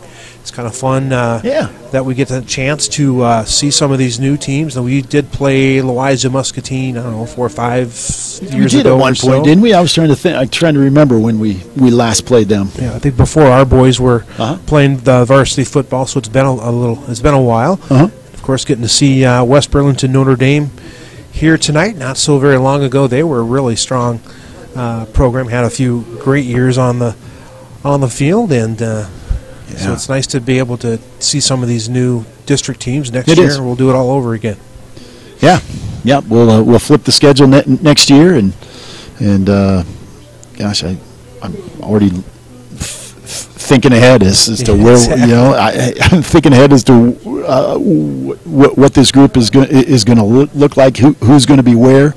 I know they've had a lot of success in the fresh soft program this year. I think they've lost one game, and Ben Kinnick and Preston Peterson, and they've just done a really good job with that younger group. So the hope is, Sean, that they've tasted success, feel good about their experience, and not only do they continue to work hard and prepare for next fall, but they bring some other guys along with them that maybe weren't out. And I know there's young men that are walking the hallways that have been on the fence about playing or not, and God, you just hope that good strong leadership and a little peer pressure gets our numbers up, and so we can continue to have some depth, and that just results in immediate success.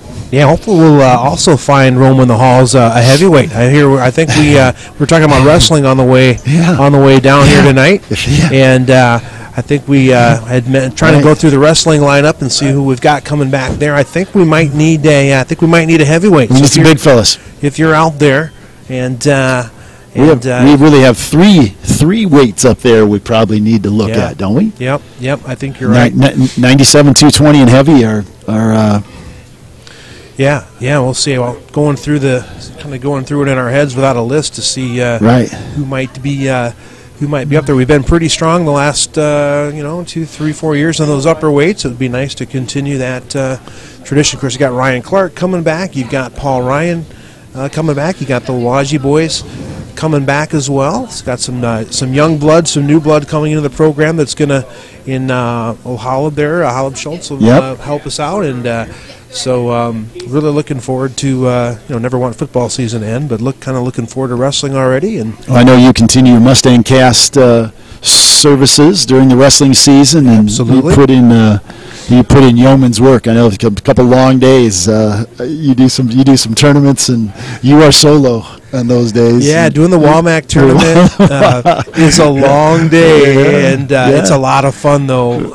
Doing that WAMAC tournament, I just wish they could all put all 4 mats out on the same gym floor, and you can see all the action at the same time. But and then there's nothing quite like doing the district tournament, when it's all on the line, and winners and second place finishers headed off to state. And I wish they'd let us do the state tournament, but they won't let us do that.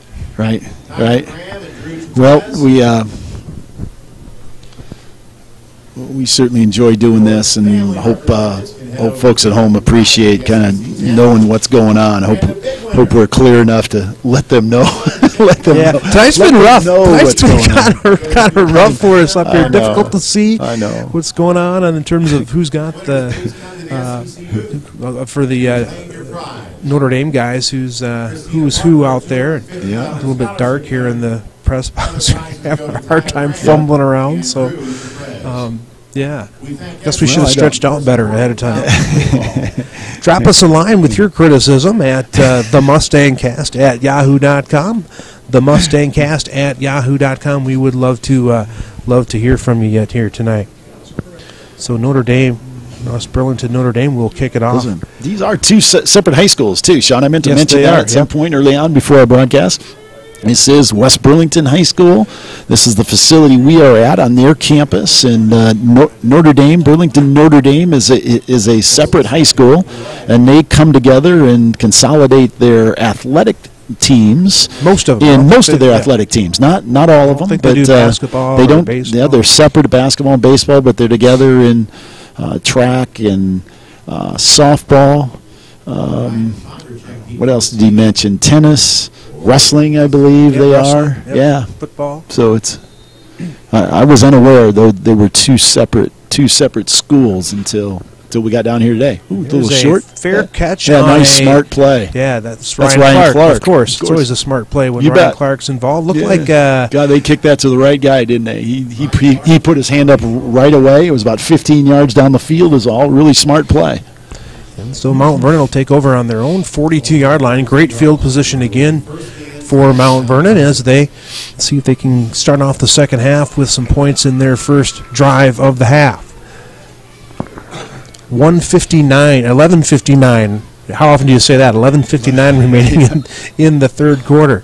Eight guys in the box for West Burlington to start second half. Here's the give to Horman. He's trying the near side, and he's going to make his way up the field for 3 yards, 4 yards on first down.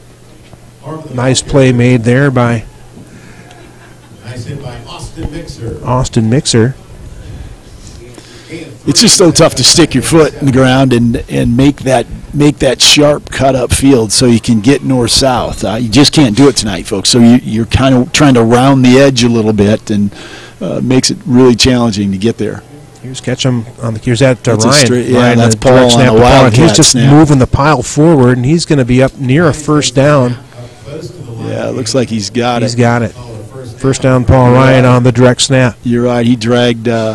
He just moved the pile 3-4 yards after contact there. But again, you feel bad for the defenders in that situation, trying to. I feel like you're on roller skates. Any defender trying to bring Paul Ryan down.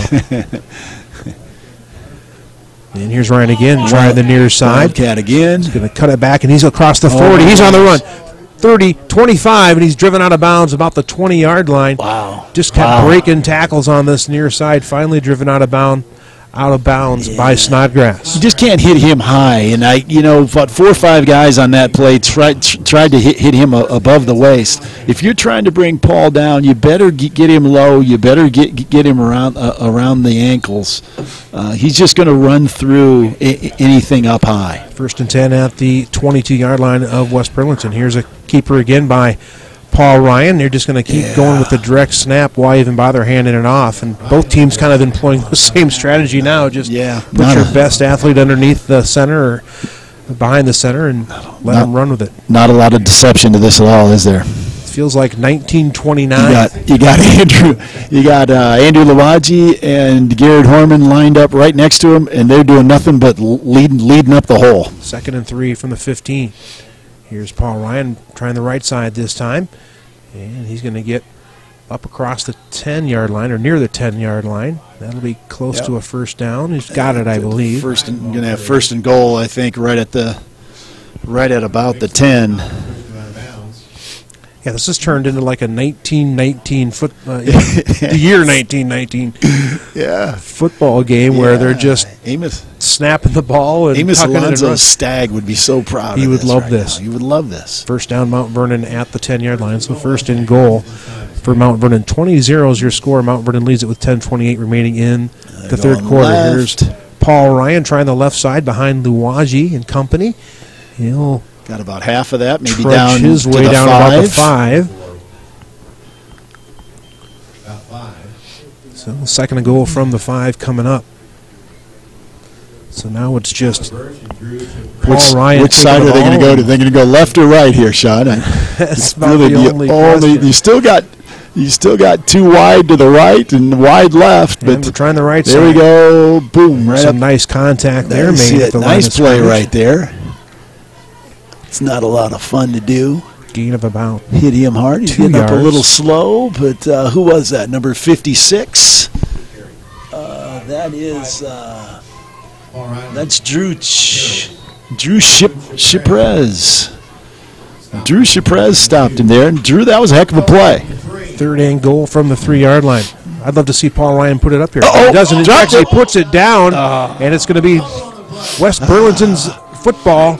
Paul just dropped the ball on the snap and turns it over down there inside the 5-yard line. That was just a wet ball, and he caught the snap, and then he's trying to tuck it. He was trying to tuck the ball away, shift it from his left side to his right side, and it just slipped out between his, underneath his elbow, and got really unfortunate. So I think we had 2 downs to try and score there. There wasn't much question we were going to get that in if that ball doesn't hit the ground. So our dreams of continuous clock just took a hit. I'm starting to think really selfish about that as well. 1st and 10 at the 6 of West Burlington. 9:24 remaining here, third quarter. Now the ball's on the ground again. Check that. And Snodgrass got back on it. It's just kind of silly. The conditions out there I mean, it isn't even raining. Imagine if we had a little bit of rainfall. We've had no rain, folks. Yeah. No rain, but we showed up, and that field was wet and sloppy. We said it was squishy when you walked on it. So I think all the moisture at the down beneath has started to come up as well. It's a quagmire. 2nd and 10, no gain on the play. Ball on the 6 of West Burlington. Here's Snodgrass trying the right side, and nothing doing there as he stood up. No gain on the play. 3rd down and 10. Snodgrass, the ball carrier. Lost a yard. 3rd and 11. And it's almost silly what the offenses are forced to try and do here. You really kind of feel for the West Burlington kids here and their staff. I mean, you just can't establish anything. You can't get any push up front. You're losing the race to the pocket. And here's another fumble. Running play. Ball looks like it's on the ground again. I think West Burlington got back on it. 4th down coming up, and they're going to have to punt out of the shadows of their own end zone here. Mount Vernon should get excellent field position. I wouldn't be surprised if they brought some heat here trying to block this one. 7:43 remaining, 3rd quarter. Mount Vernon leading at 20-0 in a very, very sloppy game here down in West Burlington. They'll punt out of their end zone here. He's within 2 yards of the back of the end zone. Any kind of bad snap here is going to be a disaster. And got another really good snap. Good snap, and that one's away. Tyler Elliott, well, he makes a fair catch at the 30-yard line. Yeah, he did. Then he thought he might, hoping nobody saw it. It's all a little bit of Tyler doesn't work that way. Mount Vernon's going to have it here at the West Burlington 32-yard line. 1st and 10, 7:22 remaining here. 3rd quarter, they lead 20-0. They'll bring Brady Ketchum back on the field now. Just hate to you want to limit the number of exchanges you're making. Yeah. Let Brady Ketchum so they back go back on in the their field. standard set that they've run most of the year with Paul in a single set pistol formation right behind Brady. And he's going to get it wide side space, and that's going to be trouble. He's got the 1st down and more. He rumbles down for a gain of close to 20 yards. He's down inside the 20-yard line, about the 16. 1st down from there for Mount Vernon. Yeah, when you're controlling the front like that, Sean, that wide pitch, it enables Paul to get north-south because he's taken the pitch so deep, and he can hit that edge with a full head of speed. Baker in motion to the far side. Here's Paul Ryan inside give off left tackle. He's bulling his way down. Nice gain from Paul, 4 or 5 yards down there. You get the feeling that they're just trying to run away from the big muddy runway down the middle of the field and try to find some dry that's exactly ground. Right. Got the ball set up on the left hash here, and they're probably going to continue to go left, I would think. Guess we're going to see a run to the left tackle here. Yeah. Yep. There's green grass over there. And here we come back to the right side, of course, with Zach Baker. Baker trying to cut it up inside. And there's nothing there. We got a flag. Yeah, Zach would have been better served to get that up inside. He tried to dip in and dip out again. You just can't dip. There's no dipping tonight. You just get when he takes that handoff, he's got to see the first seam he has. He's got to hit it. You're just not going to juke anybody out on the edge tonight. And tough to overcome holding penalties on a night like this as well, and that's what we're going to have here. It's a little bit disciplined now, guys. This is what has kind of haunted this team a little bit. Penalties and big plays have been kind of the breakdown story of this team, this Mustang team this year. They've given up their fair share of big plays on defense, and penalties on offense have haunted them all year long. So 2nd and 15 for Mount Vernon at the West Burlington 22-yard line. 6:38 remaining here, 3rd quarter. 2 receivers far side, 2 to the near side. Ketchum sends Baker in motion to the far side. He's dropped back to pass. He's going to go for, looks like, Vondercheck in the corner of the end zone. Touchdown. Nice play. Really nice throw. Back shoulder play. Back shoulder throw again on that same route they scored on in the first half, Sean.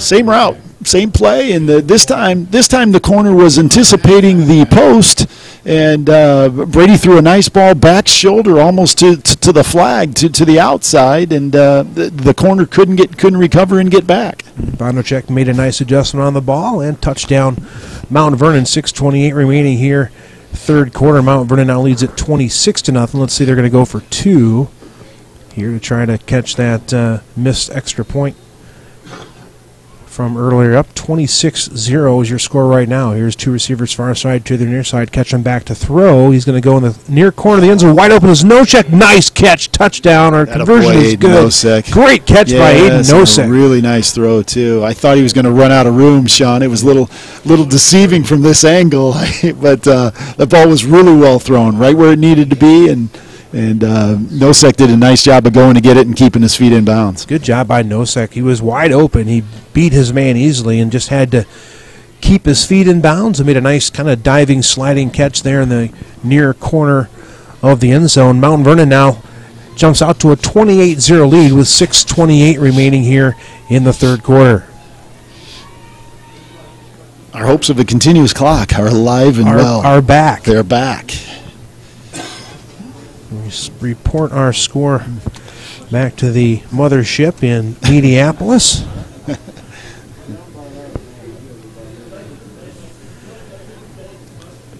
AD Matt Tatey checking in with us here tonight. How you doing out there, Matt? Wait, Matt Tatey. Good to hear What's from you. What's he have to say? He says, "Good job, guys." He did. He says, "Good job, guys." I think he's listening. He's back at home listening, huh? Well, why? I don't know. He could be listening on the far sideline. You can't listen on your iPhone. He said he thinks I could do a little dip back in the day. Yeah, I'm sure you could.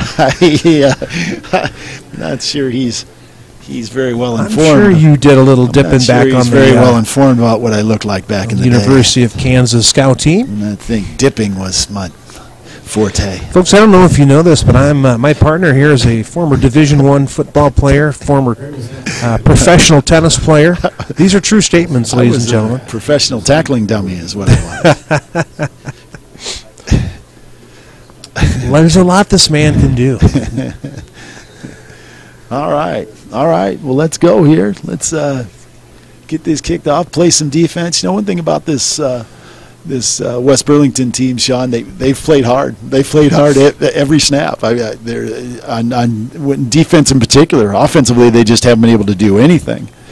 And we're going to continue to show that we're not afraid to kick it to their best player. I'm just wondering why. It's a nice run up to about the 35-yard line. Nice return from Snodgrass, and that's where West Burlington will take over 1st and 10 on their own, looks like 35-yard line.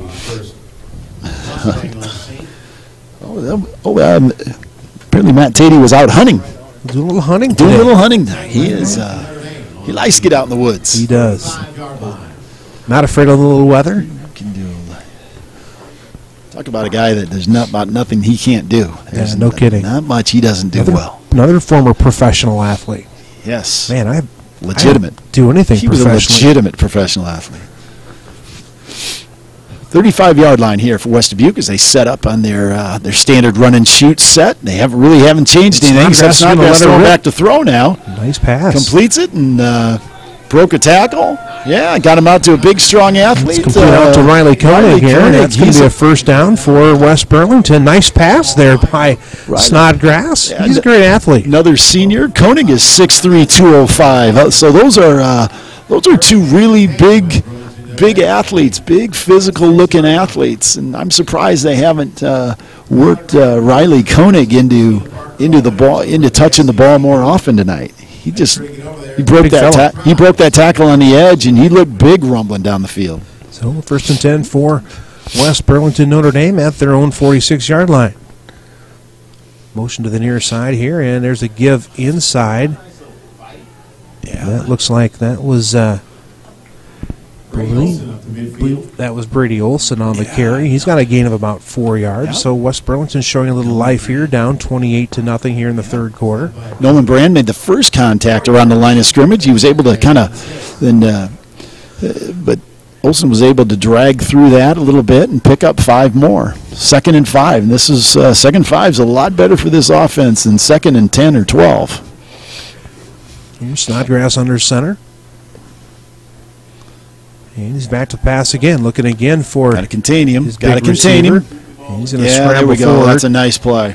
That's Aiden Schultz with the tackle. Yeah. He's going to lose about a yard, it looks like. Yeah, Aiden Hollop Schultz did a really nice job there, maintaining, contain, and not letting Snodgrass get into that second level. He had some space initially, and Aiden really just reached out and grabbed him and pulled him backwards. Big third down here for West Burlington. They're trying to keep some momentum here in the ball game. 3rd and 8 at their own 48. Same formation, very similar to what Tipton ran against us a couple weeks ago. And the ball's on the ground, and looks like that's going to be hard to tell. Looked like Mount Vernon was on it. We got it. Looks like Ryan got it. Is it Ryan? And it's Mount Vernon football. Paul Ryan came up with that, and gosh, same thing happened to Snodgrass there. That he's just trying to get his hands on it and tuck the ball away safely. And as you're tucking it, you got to be careful tucking it. Jerseys are wet, arms are wet. It can be really challenging. The ball just hits skin, hits wet skin, and hits wet material, and just squirts right out. So first down for Mount Vernon at the West Burlington 47-yard line. 4:21 remaining here, third quarter. 3 receivers down here to the near side for Mount Vernon. Vondercheck to the far side. Here's Ketchum with the option pitch to Ryan.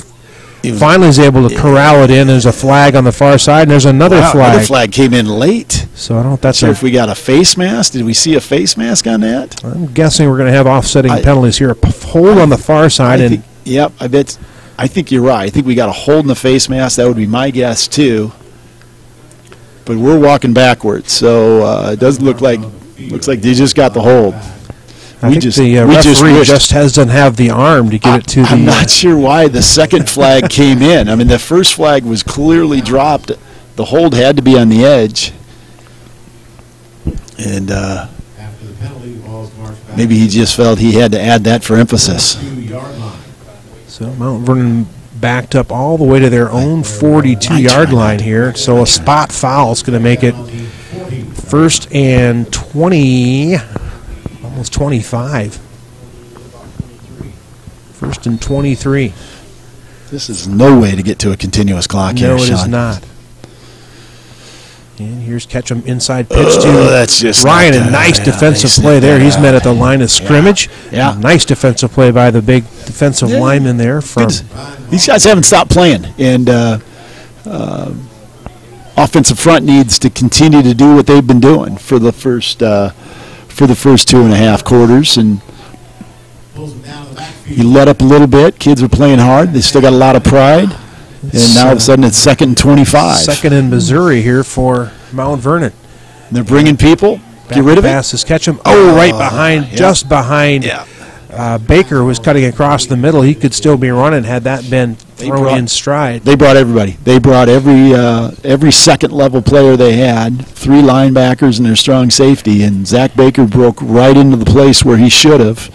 And Brady unable to get him the ball. Threw it behind him, threw a wet ball behind him. And I think if you had to coach Zach on what to do on that play, you sit him down. Just get in between the hash marks and sit down, Zach, and make it an easier throw. As fast as you are flying across the middle of the field, it's going to be a really tough completion. Just catch him going down the far sideline. He's got Vondercheck. Yeah, that was a nice play that time. Nice defensive play by the defensive back over there on the far side. 4th down, time to punt here coming up for Mount Vernon. Tipton leads it now. I lost my score, 26-20, I believe. Over, who are they playing tonight? Louisa Muscatine today. 26-16 is your score. 26-16, end of 3, Tipton leading that one. So Tyler Elliott here ready to punt it away. Long snaps has not been our forte this season, but we'll see. All right, that was good. Who's our long snapper? That's Nolan Brand. Is that Nolan Brand? I think it is. No, it's number 80. It's a nice roll. That's Sam Adams. Down inside the 25-yard line. Ball is down. Sam Adams. Sam Adams, the man with the Are you sure it was Sam Adams, or you just want to say Sam Adams? Nope, it was Sam Adams. How many times can I say Sam Adams in a short period of time? Everybody's favorite football player. There is not a better name in the entire district than Sam Adams. And now we've set West Burlington up on their own 24 here, Sean, and they started doing. They came out in the second half, did a few different things. They threw the ball, Snodgrass back to throw the ball a couple times, and shown that Snodgrass can throw the ball. Imagine they'll try to continue doing that. Here's Snodgrass back to pass again. He's going to tuck it. No, he's going to go down the far sideline, and he's got his big receiver again. Yes, that's Riley. He's still rumbling. He's still going down across the 40-yard line. It's Riley Koenig. Yes. Nice pass down the near sideline. Riley Koenig is a big, strong kid, and they just, Snodgrass just went back, threw it up, and that's a running back throwing a nice ball. That's a very nice ball. A nice ball. Yep. Ryan Clark in really, really good position. Couldn't have played any better. Just a well-thrown ball, and to the deep and to the outside shoulder. Koenig made a heck of a catch, and now they're in business down at the Mustangs' 39-yard line. First and 10 for West Burlington from there. Here's Snodgrass. He's going to hand it off this time to the first back through. I think not much of a gain there. I think that was Jaron Connor. Yeah, Wyatt Stanbro doing what he's supposed to be doing there in the middle of the field, and that's just preventing that play from hurting us. And he's done a great job there in the middle. Those 3 guys in the middle have done a great job all night on that. Gain of the yard on the play, 2nd and 9 here at the 38 of Mount Vernon. West Burlington trying to get on the board here. 2:21 remaining in the third quarter. Here's Snodgrass under center. He's going to hand it off again. Now there. This will be a first down carry there for. Yeah, we got to close down that left side. That's Brady Olson. The defensive left end has got to close down and cut off that. Would that be the 4 hole over there between that guard tackle hole, and they gave that quick hitter to the fullback, and we didn't close down in time. Now you got a 10-yard gain. First down for West Burlington now down on the 28 of Mount Vernon. Couple to 29. 2 minutes exactly here remaining, third quarter. West Burlington now on the move behind Brady Snodgrass. Tanner Snodgrass. He's back to pass again, going for his favorite target. Underthrown. He reached over the top of Ryan Clark and made the play. Great catch, and he gets to the down inside the 5-yard line, and Riley's injured down there. He's down. That was a great catch and throw. Another outstanding throw from Snodgrass as well. Again, Ryan Clark can't be in any better position. But he's given up. He's probably given up 6 inches. He's probably given up 6 inches easy to Koenig. And another nice ball. Koenig has just gone over the top of him and made 3 catches tonight in big plays. Garrett Horman came over and really made a really aggressive tackle on Koenig to prevent him from going to the end zone. And ball came loose, and Koenig actually was able to reach out. He was able to recover it and get it back down to the 1-yard line. So it'll be first and goal when we return to action as Koenig does make his way off the field of his own power. I think maybe he knocked the wind out of himself. He's coming off really slowly. I hope that's what it is, Sean. I hope it's just the wind knocked out of him. Looks like it is. He's shown some really nice hands, and Snodgrass has thrown the ability to throw a really nice ball. Hey, Snodgrass can throw the football, and I don't even know if West Burlington knew that going into tonight. But I don't know how many times he's played quarterback this year, but he looks really effective. Well, Snodgrass under center, and he's going to keep it himself. And no indication yet. Didn't quite get in, so he'll be down inside the 1-yard line. Be second and goal from there with 1:22 remaining in the third quarter. Short of the goal line brings up second down. Let's see if Mount Vernon can make a stand here. Going to be pretty tough there down inside the 1. Looks like he's right on the 1, huh?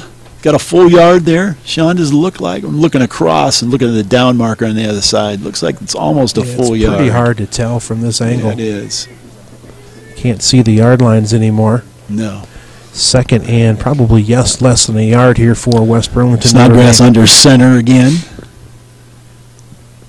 Keeping Straight keep. And still no indication. This time is in. Touchdown. Touchdown. West Burlington, Notre Dame with 47 seconds remaining in the third quarter. Snodgrass showing the ability with his arm, along with Riley Koenig, who's made a couple nice catches on this drive. And Koenig is got his hat back on and ready to run back into the game. Looks like they're going to go for 2. They sure are. It's good to see Koenig going back in. Yeah.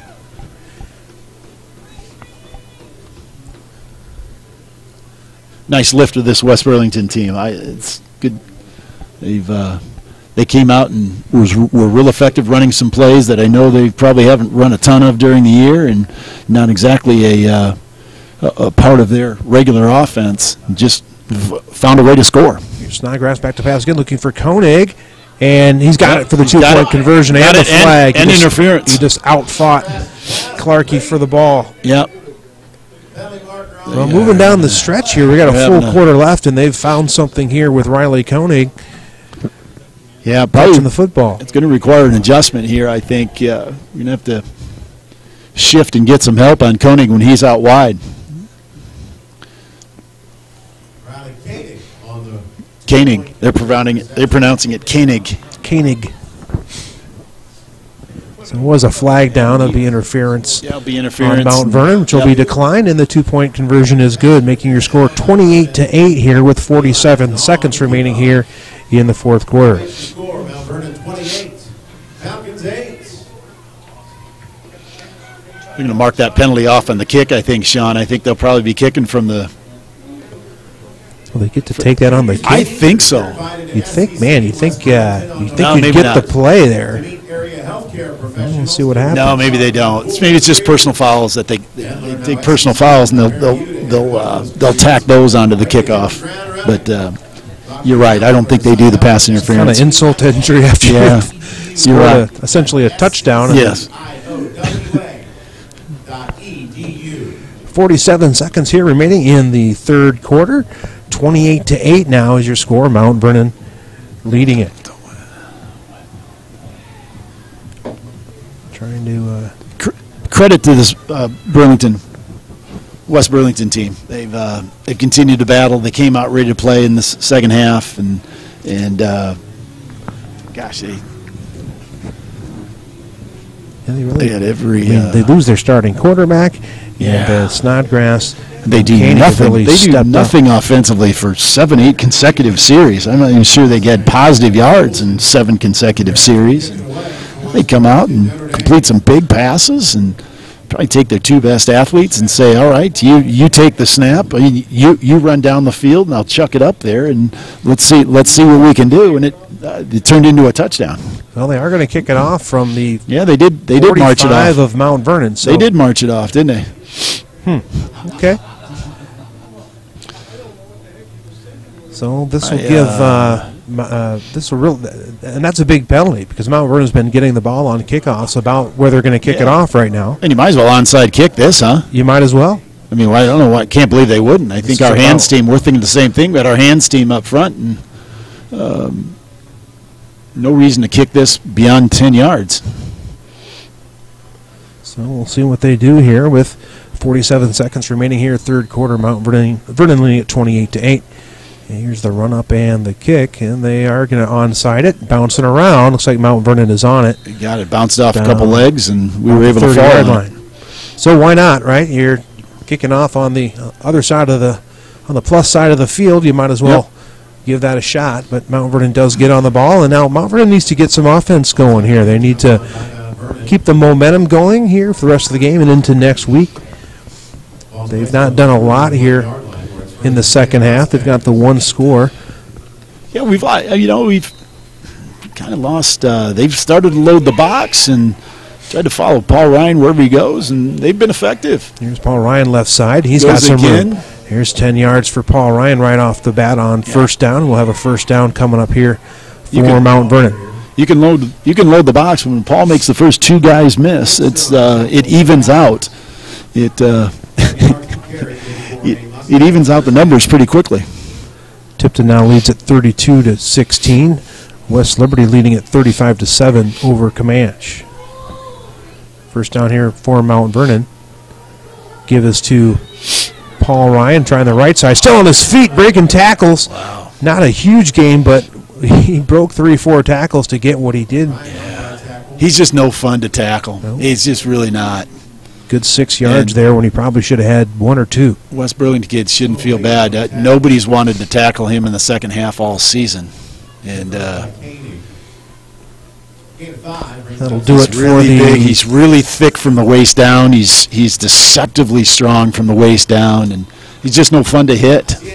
That'll do it for the third quarter. Mount Vernon heads to the fourth quarter with a 28-8 lead over West Burlington Notre Dame. They'll have it 2nd and 5 from their own 46-yard line when we come back to action here at West Burlington. It's the first West Delaware I've pulled out so far tonight.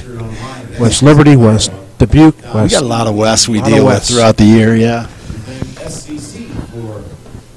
To thank our sponsors one more time here tonight, Mount Vernon Bank, Ability Physical Therapy, Elite Plumbing, Kitchen by Design, Mount Vernon Family Dentistry, Chameleon's Pub and Grub, Mount Vernon Booster Club, Iowa Physical Therapy, SB2, Richardson Hanson Holtz Insurance Agencies, Sargent and Fortman Accounting, Lynn Woodley Construction, Gary's Foods, Mount Vernon Ace Hardware, Bridge Community Bank, Kelly Concrete, U.S. Cellular, Copenhagen and Associates, Elliott's Uptown Fitness and Dance Arts Iowa, Lincoln Wine Bar, and the Law Office of Guy Booth. I'd like to thank all of our Mustang Cast sponsors for another great football season, as basketball and wrestling are not so far away. Those are all good people there and good businesses that support these kids throughout the year in everything that they do, fine arts, athletics, and they just say yes all the time. Here's pitch near side to Paul Ryan. He's got a little bit of room. He's up across first down yardage, and he's down near over the 40, inside the 45, down about the 43-yard line of West Burlington. Nice run there for Paul Ryan. You know, first down. When those West Burlington jerseys get muddy, Sean, it even becomes... I'd give it up completely. I couldn't read them when they were clean. Yeah. So first down, Mount Vernon, 43-yard line. Here's Ketchum in the shotgun. Our jerseys are dirty now. Here's going to swing it out quick to Nosek on the far side. He's got a catch and a gain of 6-7 yards to Nosek. Nice little pitching catch. Yeah. If you're going to throw a ball, that's a great way to do it. It is. Just make sure you complete it and give them something else to think about so they just can't dial in and send 8 guys every time. About 2nd and 4 here coming up for Mount Vernon at the 38. Here's Paulie Ryan off left tackle. Finding a little bit of a crease. Carrying guys, running guys over, bowling his way down. First down near the 20-yard line. Paul Ryan. Is that a flag down, I see? It is a flag. Let's see what we got. Last thing we need to be doing is stopping the clock. Right, we just cannot. And we have an injury. Should not be holding anybody at this point. Just don't need to. Just be disciplined enough to stay off your block. Be disciplined enough to stay off your block if you have to hold. God. So holding coming up here for Mount Vernon. Injured player. I don't know if that's... I'm not going to say who it is because I can't tell. Young man being helped off a bit, limping a tad. Trying to make out who that is, but can't see the number. Yeah. Doesn't look very good, does it? Can't tell if he's holding a shoulder, if it's a leg. He's walking off and putting full weight on both of his legs, so that's good news. And when he sits down here, we can. I think it might be. Maybe just got shot to the nether regions type of play. Here's 2nd and 11 coming up for Mount Vernon. Brady Ketchum looking downfield. He's got. Oh, it's a nice catch. Sam Adams. That's a really nice catch, Sam Adams. He's got first down yardage down inside the 15-yard line. Catch. Really nice throw, Brady Ketchum. Sam Adams ran a little skinny post, and, he wasn't even sure that ball was coming to him. He looked up just at the last second, at the right moment. And Brady had put it right on his hands, and Sam just snatched it. Sam looked That's a really nice catch. Sam looks slick on that play. Really nice size, catch and throw reached there. up, grabbed the You ball bet. away from his body. First down, Mount Vernon, 13-yard line. Ran right by the first would-be tackler. Here's That Paul looked Ryan, really good. pitch left side. He gets turned back toward the middle of the field, but he's still going to bowl his way forward for a good 6-7 yards. He had to cut it back inside as they turned it back on him, and was still able to pick up good yardage down inside the 10-yard line, down to about the 5. Gain of 7 brings up second down 3. Paul's jersey's pretty easy to spot I out was there. just going to say, it's absolutely filthy. And here's Paul Ryan running inside, and he's going to score. Touchdown, Paul Ryan. Yeah. As he takes it in from 5 yards and extends the lead, Mount Vernon lead to 34-8 here. Extra point pending, 10:18 remaining in the fourth quarter. So Paul Ryan continues to run hard. Score from baseball, middle of the fifth. Brewers lead the Dodgers 5-1. I mean, Brewers lead the Dodgers 5-1. The excitement in your voice, Sean, was Yes. it was Do not want the Brewers to win that series. enthusiasm Ooh, was high snap. palpable. And that one is went off somebody. It blocked. almost kicked up and over the So goalpost. that one had a little issue on the snap, was high, not able to quite get that down, and Elliott is not able to put the extra point through. So score remains 34-8 with 10:18 remaining here in the fourth quarter. 34 minus 8 is what? That's 26. John's There's doing continuous clock math. 9-point plays, Sean. No, there's not. Did Tyler know there's no 9-point plays? Does he know this? Oh, that's pretty good. That's pretty good. My buddy Greg Schaefer checking in tonight. He's on his way to Indiana, Iowa tomorrow. Looks like they've made a bit of a pit stop there at a local establishment there in Indianapolis. Greg making sure he's not dehydrated tomorrow That's for the big game, and that's important. It's that's very important. You just can't show up for a big game like that dehydrated, and Can't be cramping up. Greg is well on his way to preventing that. Good job, Chafee. Yep. Have a good time down there at Bloomington tomorrow. Hopefully you got some decent weather for the Hawkeyes and the Hoosiers. Indiana always plays Iowa tough, especially in Bloomington. It's one of those games you just kind of cringe your way through. Iowa's won 7 of the last 8, I believe, but none of them seem to be easy going for the Hawks when they're playing Indiana. No. So Mount Vernon will tee it up. Logan Grable teeing up at the 40-yard line with 10:18 here remaining in the game. Mount Vernon leading at 34-8. It's an early start tomorrow, too. Isn't that Iowa Indiana game? 11 yes, o'clock. it is. 11 o'clock game.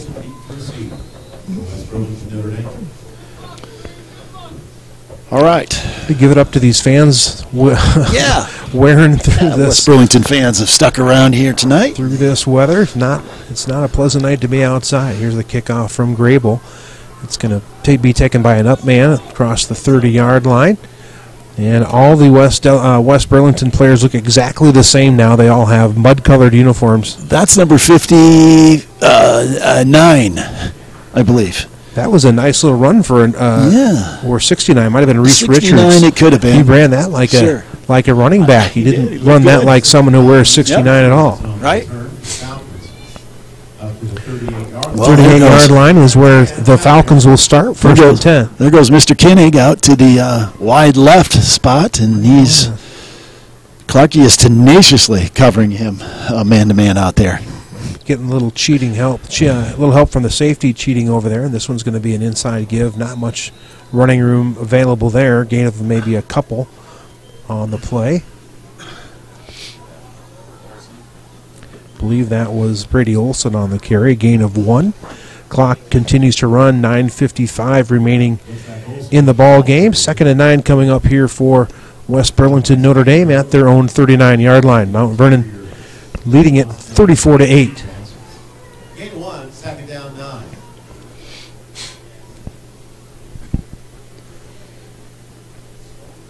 Keeping our eyes on Koenig down to here to the near side this time.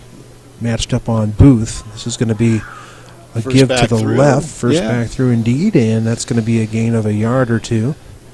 And right into Ryan, and looks like 58 is. Should know these numbers by now. Aiden Hollab Schultz. Ryan and Hollab Schultz over there on the right side. Sets up a 3rd and 6. 9:01 remaining here in the ball game. 3rd and 6 here on the 42-yard line for West Burlington Notre Dame. Back to pass is dropped. So that one's dropped by Jaron Connor over here. Nice ball slung out there by Snodgrass. Had Jaron Connor out in the flat, and it was going to would have required a one-on-one tackle with Blake Booth. Not sure he would have had a first down on that play anyway, but he had some space, didn't he? Did. 4th down coming up here for West Burlington. Clock stops at 8:49 remaining in the ball game. Tyler Elliott drifting back to receive this punt. Oh, that's a tough snap. Fielded on one hop and made nice the timing roll. off. Would have been a nice roll. Hit it about the 40-yard line. Yeah. And hit a West Burlington Notre Dame player and stopped all the momentum at about the 36-yard line. Excuse me. Call it the 38-yard line of Mount Vernon. 8:41 remaining here in the ball game. Expect to see a lot of running of the football here. Got a favorable hop there on that snap that landed about 2 yards in front of the punter there, and did well to get it off. Yeah, did. Swing by Jimmy Jones. Thank them for supporting Falcon football. 2 receivers to the far side, 2 to the near side. Here's Ketchum handing off to, looks like Zach Baker on the right continues side. to try and want to get that to the edge, and that's not going to work. You just got to take it up inside as soon as you get the handoff. Slipped in the muck and lost about 2 yards on the play. Ball in 35, call it a loss of 3 yards. Yeah. Ball on the 35. 8:12 remaining in the ball game. Here's the give to Paul Ryan, and he's going to slog his way forward. Paul hasn't had enough touches tonight. No, give him the ball again. Let's keep that clock running here. 3rd and 9 coming up for Mount Vernon. Ball at the 39-yard line. 7:54 remaining. 34-8. Mount Vernon leading it. 7:49 here in the 4th quarter. 3rd down coming up here for Mount Vernon. 2 receivers far side, 2 to the near side. Ryan in the backfield with Ketchum.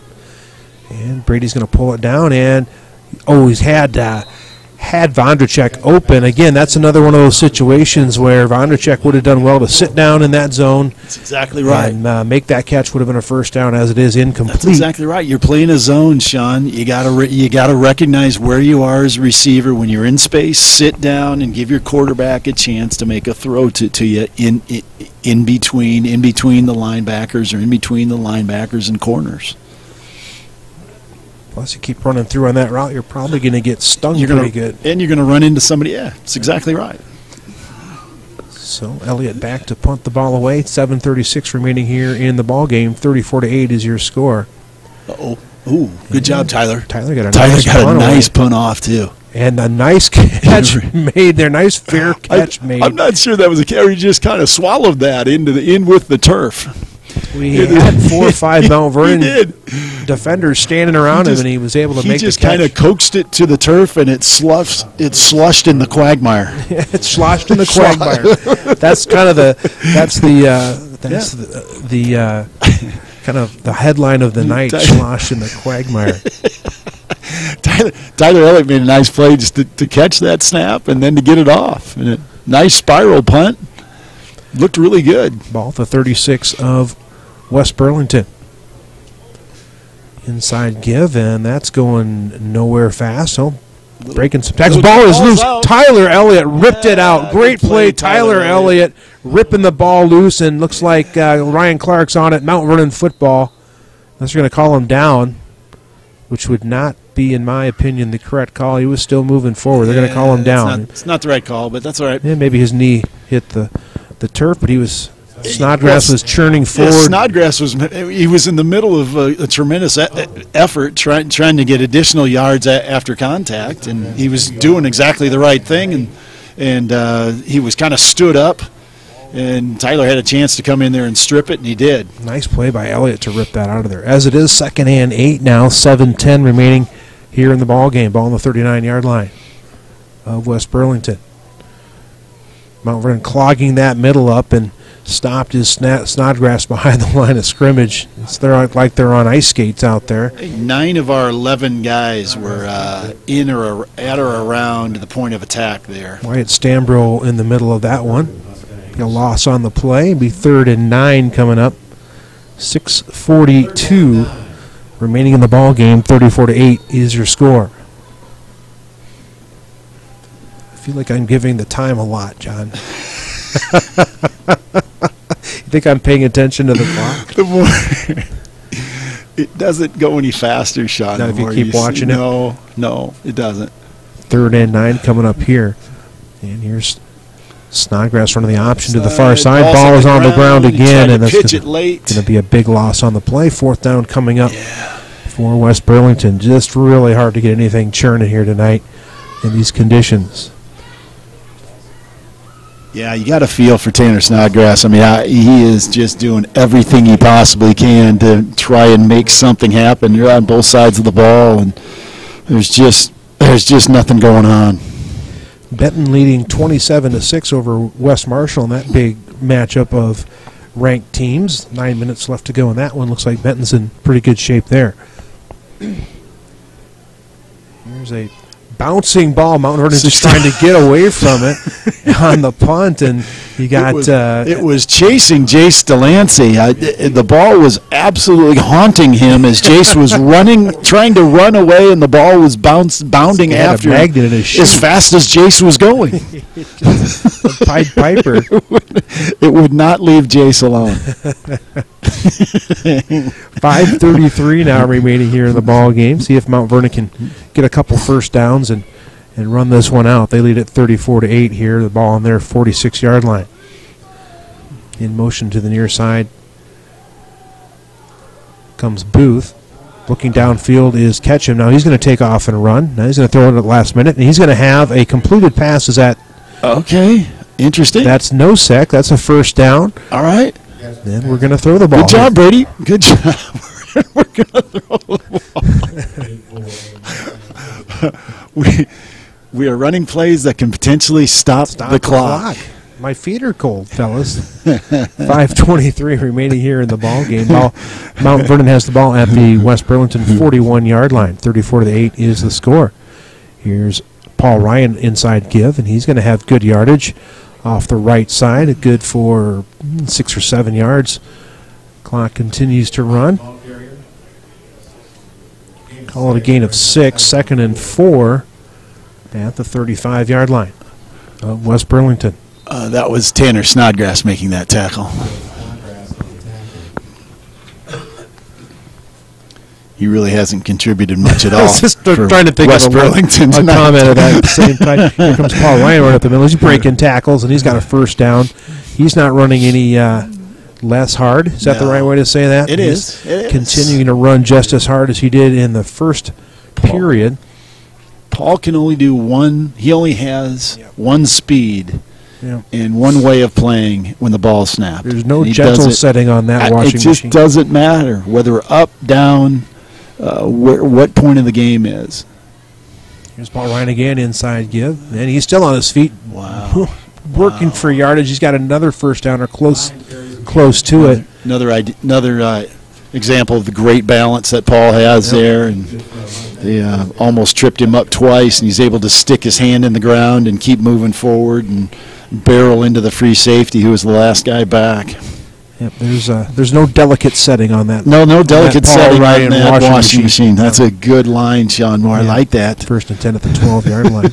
Here's Mr. Delicate himself. Paul Ryan again. Tripped over his own guy. Lineman fell down in front of him there. That just about broke that one into the end zone. Yep. Bring up a 2nd down and 3. Andrew Luwaji doing yeoman's work tonight too. Both sides of the ball. Left guard position leading Paul here on this drive. They've gone right over Andrew on each of the play calls. Here's Paul Ryan right side, and he's going to pull his way a touchdown into the end zone. Touchdown, Paul Ryan. and that'll run the score to 40-8 with 3:47 remaining here in the ball game.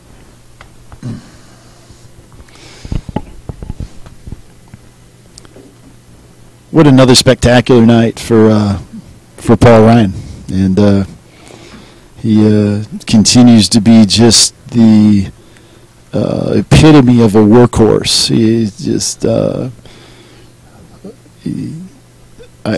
don't know. We've talked. I don't know what else to say other than I've been watching Mount Vernon football for a long time, and he's one of a very few number of guys that stands out in terms of their toughness and how hard they play on every snap, regardless of the score or how much time is on the clock. And that's just this last drive was just another example of that. Tyler Elliott's extra point is good. 41-8 is your score. 3:47 remaining here in the ball game. Wayne Hattie checking in down in Arizona, praising the performance of the Mount Vernon defense this season. I'm not sure if there could possibly be a connection there with our own defensive coordinator, Coach Hattie. I'm guessing there's a connection there. Guessing there's a strong connection there. Thanks for checking in, Wayne. Yes, Wayne. I don't know exactly what the connection is, but Matt Hattie has done a great job with his defense, and he's been a really valuable member of this coaching staff in the district, not just in football, but head girls basketball coach now, and he's got a tremendous ability to establish a strong rapport with kids, and they respond to him, and he's just a really good dude. He's one of the good guys.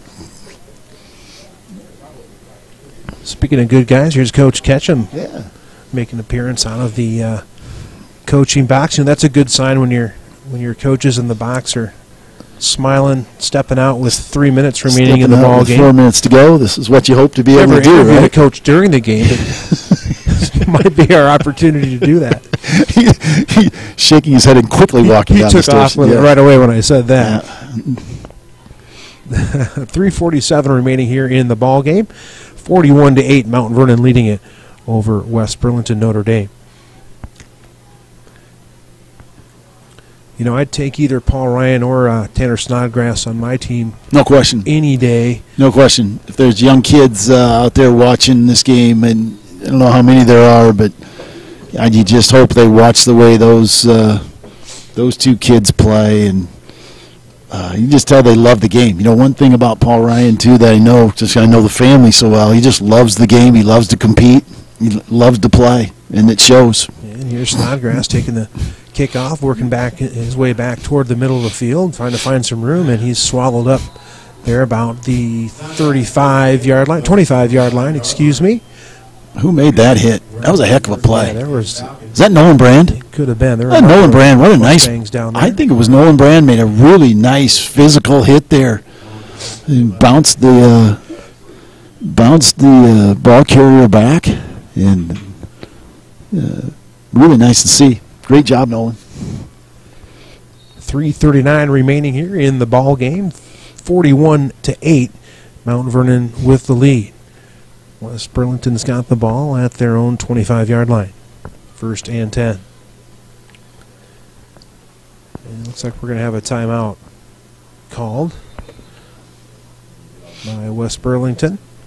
Give us a chance to run through our sponsors one more time tonight, including Mount Vernon Bank, Ability Physical Therapy, Elite Plumbing, Kitchen by Design, Mount Vernon Family Dentistry, Chameleon's Pub and Grub, Mount Vernon Booster Club, Iowa Physical Therapy, SB2, the Richardson Hanson Holtz Insurance Agencies, Sargent and Fortman Accounting, Lynn Woodley Construction, Gary's Foods, Mount Vernon Ace Hardware, Bridge Community Bank, Kelly Concrete, U.S. Cellular, Copenhaver and Associates, Elliott's Uptown Fitness and Dance Arts Iowa, Lincoln Wine Bar, and the Law Office of Guy Booth. Well, Sean, here we are. Well, you're off to South Dakota tomorrow. Coach Hattie passing up an opportunity to ride with you for 4 hours. Thought we had Coach Hattie in. Coach Ben Knake's going to make the trip with us, and we hope to get the whole staff up there at some point over the course of the next 6 weeks, maybe, and get them. I know it means sure means a lot to college players. And I know there's Jack and Ian Boots Miller playing over at Simpson. You got Carter Rodman playing at Coe. We got Hunter Horman at Wartburg. Colden Clark up at Luther, and when their high school coaches come to see them play, those kids just light up. It means an awful lot to them, because that's where that's where their roots are, and that's where they learned how to love and appreciate the game, and made them want to continue playing. Connor Herman up at South Dakota. Got a guy named Tristan Wirfs. Tristan Wirfs, and Tristan's no different in Iowa City. He loves it when Mount Vernon people make an effort to come and see him and reach out to him. It just really reflects not only on the quality of the kids, but on the quality of the experience they have growing up in the Mount Vernon community. Chris Chapman at Cornell. Chappie, how did I forget Chappie? And Mickey Hines. Mickey Hines at Cornell as well. Yes. Here's a pitch out into the near side. Nice play made there. Nice tackle. Was that Tyler Elliott? That was really Booth nice. And Elliott. Yeah, I think Tyler made a really physical play coming up from this free safety position there. Can bring up a 3rd and 5 for West Burlington at their 30-yard line. 2:34 remaining here in the ball game. Mount Vernon leading at 41-8. A lot of guys have gone on from the Mount Vernon program and done some pretty cool stuff at the next level. That's great to see. It really is. Here's Snodgrass under center. He's going to hand it inside, and it's going to be stopped right at the line of scrimmage by a number of Mustangs, including Paul Ryan. Ball's on the ground, but whistle had blown. How Brand was able to pick. You see how he picked that ball up? Yeah. I think that was.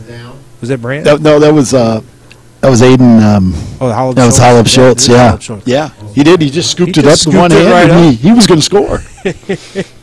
Whistle had blown, but that doesn't take away how impressive it was that he scooped the right. ball up like that.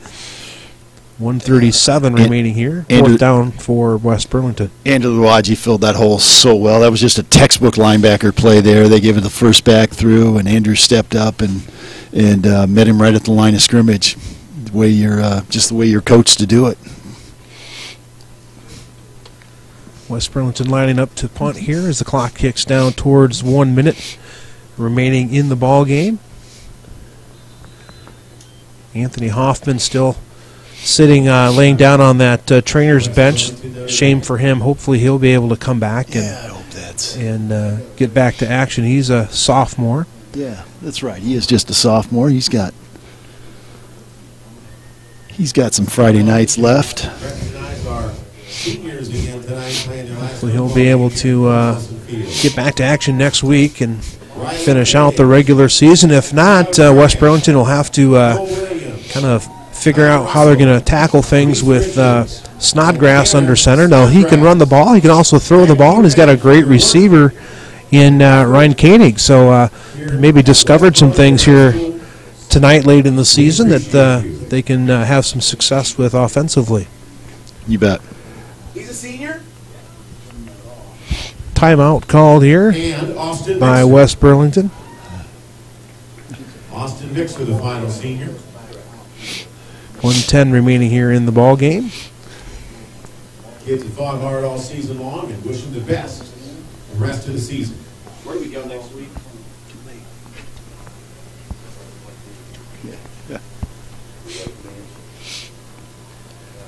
Minute 10 remaining here, Sean, and we got 4th and 3, and West Burlington's back to punt. I think, another nice good snap. There's a high hanger, and Elliott takes Tyler a fair makes catch. Another fair catch. Good job in traffic. He's been really sure-handed on those, really all season. And the second year in a row, I think he's handled those responsibilities and makes those plays look routine. Another guy who's done a good job this season is John Cochran. So we're going to miss you next week, John. It's been another great season of calling football games with you. It's always a a blast, and you do an outstanding job, bring a great perspective to the game, and make me look a lot better than I do on my own. That's not true at all, but it's very kind of you to say, and I sure enjoy doing it, and mostly just spending time with you watching football games is really fun, and we get to sit around and talk about it, and it's pretty enjoyable. Not sure who that is at quarterback. Who is 24? That? Number 12. Yeah. Gosh darn it! I wish our roster just doesn't. With a ball of a Noah White just had the carry. And looks like I'm not sure who that is in at quarterback. Let's see if I can go to the other roster here. That's Owen Brazzi. Is that Owen Brazzi in at quarterback? Yeah. Good. Looks like Noah White and Trenton Pitlick are in the backfield. To see those guys. Seen these guys play fresh soft games all season. They part of that group that I think had like a 6-1 year this year, and looking forward to seeing them a lot more often. Ball's on the ground. They're finding out what it's like to carry a grease pig around, aren't they? And West Burlington is on it. Yeah, shoot. With 15 seconds here remaining in the ball game. He had a little room too. Pitlick did. He had some room there if he could have taken that handoff cleanly. But God, that's hard to do. You come in. They're probably like we are. If you're as chilled as we are right now, and trying to come in and run a couple plays in the last minute. It's pretty challenging. That's too bad. It is a thrill to get on a varsity field and something at that age. It's something you've wanted to do since you were a little kid. And we had some new guys. Who's out here at the left corner, number 22? I'm not sure who that. Back to pass to Snodgrass, going deep downfield, and that ball's a bit short. That came out just not quite right. Yeah, it kind of was a little bit of a wounded duck there, and he is a running back. Give him that. Colin Swantz is in at the left corner. Well, that's Colin Swantz, number 22, huh? It is indeed. Also, who else we got out there? Really good things. Don't have 73 on the. But he's a big. Apologize. Wish we could identify some of these guys. They're just not on the roster we have in front of us. And I know they suited up. Kind of frustrating. Love to be able to tell you who's got some young guys getting some time out there. And Snodgrass going across the middle, overthrew. Yep. The intended receiver. That was Jaron Connor. Yep. It'll be 3rd down and 10 to go. 5.6 seconds remaining in the ball game. 41-8. Mount Vernon leading it, and this will likely be the final play of the game. Just what we were hoping for, Sean, is a 33-point win. And a clock stop is right there. Yeah, right. Exactly right. So this will probably be it for the ball game. 3rd and 10 here for West Burlington. And Sondgrad back to pass, and that's picked off. Picked off. It's going to go. It could go. No. Going to cut it back across the green. He slips down, and I think that's Swantz. That is Swantz with the interception in the game. Just about brought it back all the way for a touchdown. But Colin Swantz gets an interception to wrap things up here from West Burlington. Nice play on the ball, a little bit overthrown, and he gathered it in and was on the move. Really nice show of sportsmanship by Tanner Snodgrass. I tell you, I'm real impressed with that kid. I don't know him, but you learn a lot by watching kids in these situations. He just took the ball and ran over to the referee and handed it to him and shook his hand. And you just don't see that very often at all with kids in these situations. And gosh, thanks for West Burlington for hosting us. It was nice to be welcomed the way we were and given a great spot in this press box. And gosh, I hope, Sean, they get this program turned quickly, and I'd love to see this group, this program get turned around. I think you want to see everybody competitive, right? I mean, absolutely. It just and especially after seeing this group of West Burlington kids play tonight. They played hard. I thought it was clean. This game was not chippy in any way, and that's just a credit to the quality of their kids. And you want to see them win. And I hope that happens. I hope that can happen for him. Well, we'll see him next year up at Mount Vernon. Next week, it'll be Louisa Muscatine in the season finale up at Mount Vernon, and everyone left the press box. We are by ourselves. Looked around. That didn't take long. We're left unattended. They should know better. They should. They clearly don't know us very well. At all. Well, I might have to scrounge for some loose change before we leave. In any event, it was a strong showing by Mount Vernon tonight. Came out, really asserted themselves on a track that was really difficult to work with. Couldn't really, run much of your ordinary offense, and it did what they needed to do, scored the points they needed to score, and got out of here with a win, hopefully without any injuries on the far side of the field. And looking forward to Louisa Muscatine next week. Sean, I've enjoyed it. Thank you. Thanks for bringing me along throughout the whole season. Thank you, man. I love doing this, and you're the primary reason I enjoy it. Although I gotta admit, I did enjoy being with Ed Tim last weekend. Yeah, he's just a really good man and really knowledgeable guy, and obviously Ed's another very good friend of mine, and so it's been a fun year. I'll be we'll be listening in next Friday night from the road, and thanks so much. You bet. It'll be Ed and I next week. That'll be a good time. For John Cochran, I'm Sean Moore. Your final here from West Burlington, Mount Vernon 41, West Burlington, Notre Dame 8. Thank you. Good night. We'll see you next week.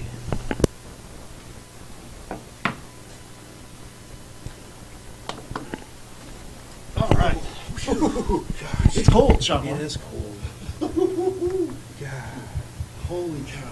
We won by 33 points? Really?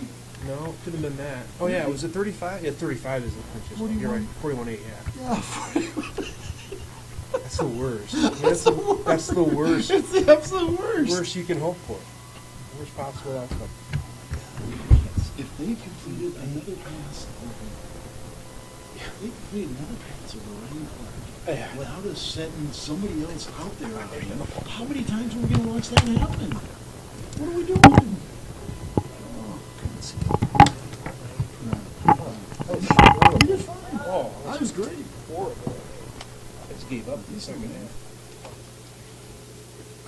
Yeah, our guys must be still packing stuff up there. I can see him taking a gear with him. Oh, gosh. Hopefully we'll take all our gear with us because I can't see it.